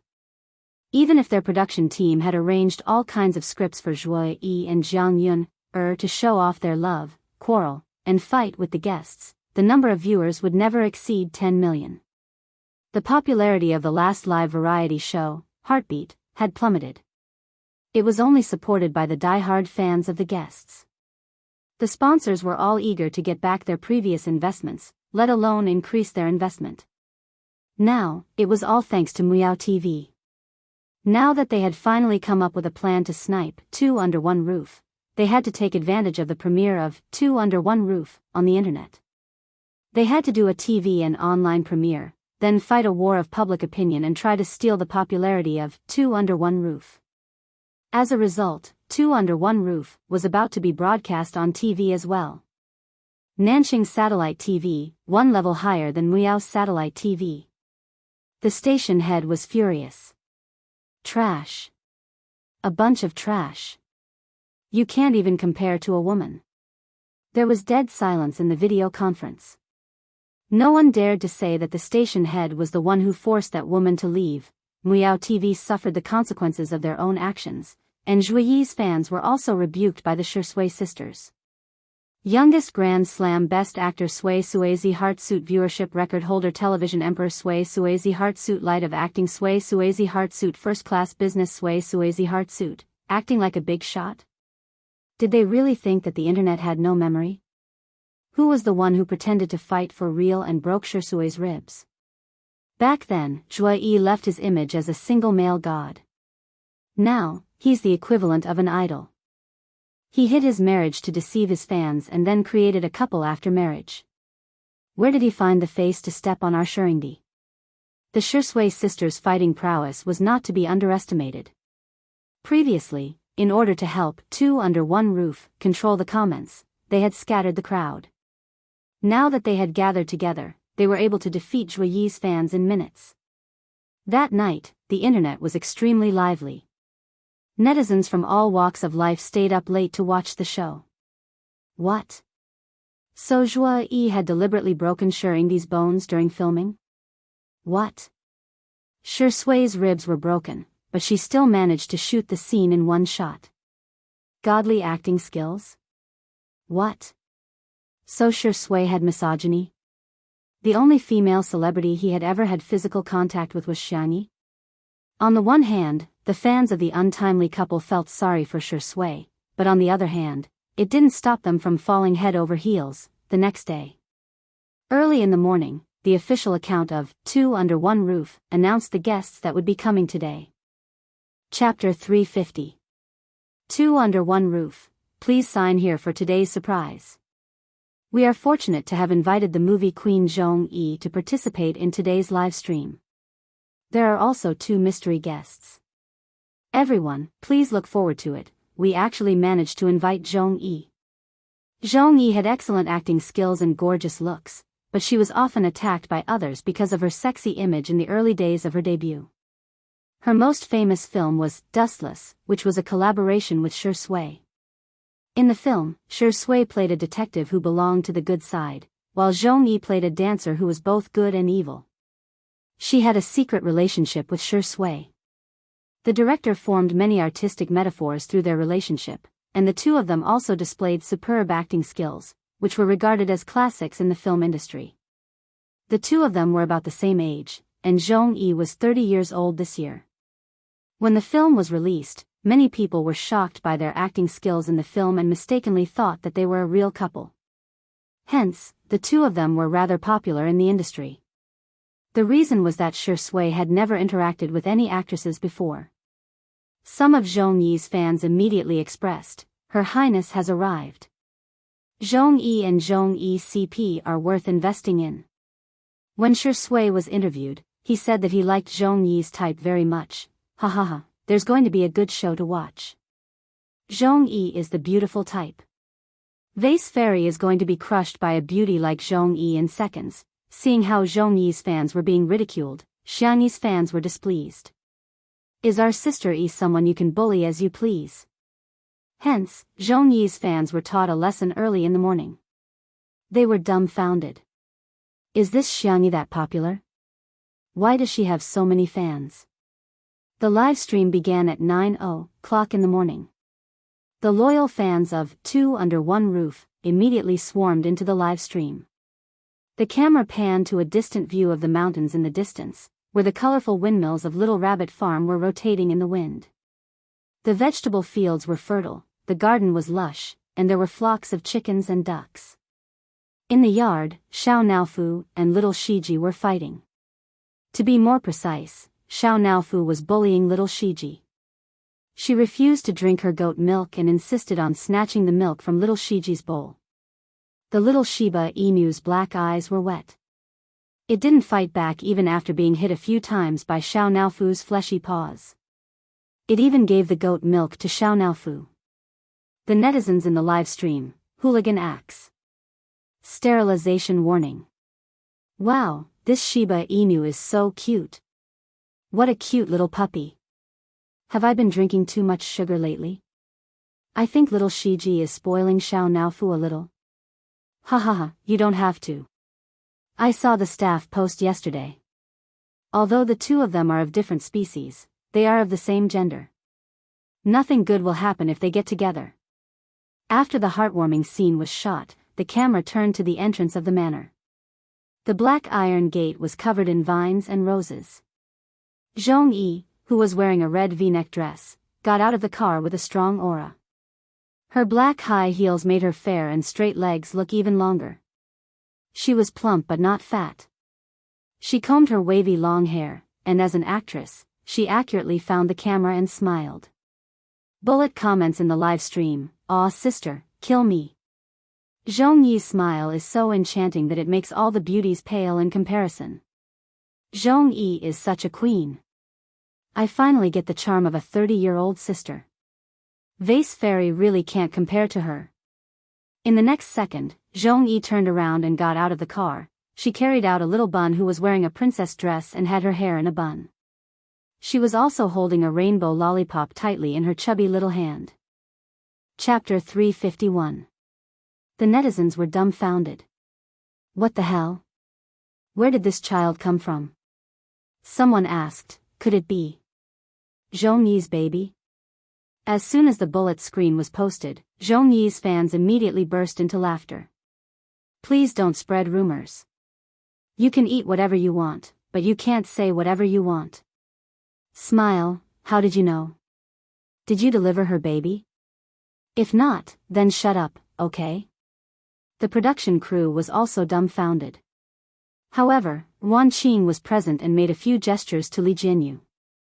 Li Jinyu coughed and picked up the microphone to greet Zhong Yi from behind the camera. Zhong Yi, welcome to Two Under One Roof. I wish you a happy day. He didn't mention the child because he didn't want to make Zhong Yi feel awkward. Zhong Yi nodded. Hello, everyone. She looked at the little bun in her arms with a gentle gaze. This is my daughter, Jiang.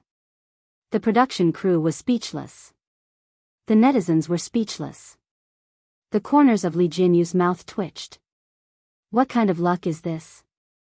Today's hot search is going to be dominated by their variety show again, the executives of Biyao TV, who were secretly watching the live broadcast of Two Under One Roof next door, almost vomited blood when they heard this. Another hot topic. Why did Two Under One Roof have to face it? They had spent hundreds of millions of yuan to invite Zhuo Yi and Jiang Yun, and the guest remuneration for each episode ranged from millions to tens of millions. As far as they knew, Two Under One Roof didn't pay a high notice fee, mainly because they had always invited veteran actors and actresses. They only charged a friendship price, which was a few 100,000 yuan at most. When Xiangyi's family came, none of them asked for money. Instead, her third brother, Hades, had to fork out a lot of money, not to mention, the president of the Chinese Medicine Association, the brothers of C7, and the upcoming Logic team came for free, low cost, high return. That was enough to make people green with envy. This variety show has its own hot topics.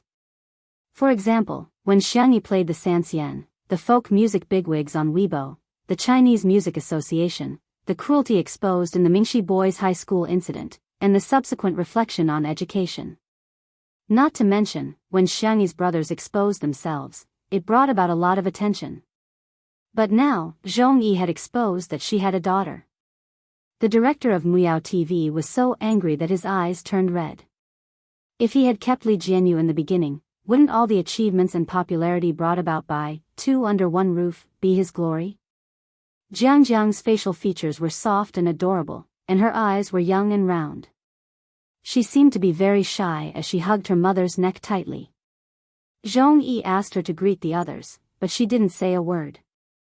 However, when Zhongyi carried her to the courtyard and saw Shi Sui who went out to greet the guests, Jiang blinked. Shi Sui greeted her politely, "Good morning, Senior Zhong." Zhongyi was only 3 years older than him, but she had been in the industry for over 10 years. She was his senior. "Long time no see. You're so fat now," Zhongyi joked. "I guess you've been eating well lately." Shi Sui chuckled. "Is it that obvious?" As soon as she said that, the little bun in Zhongyi's arms suddenly reached out a hand toward Shi Sui. "Papa," in an instant, Li Jianyu's vision turned black and he almost fainted. "Father? Father sure has a daughter?" "Oh no, not only am I going to be on the hot search list today, my Weibo is going to be paralyzed." Shi Sui raised her eyebrows and asked, "Are you Jiang?" "Yes." "Papa, hug." The little girl reached out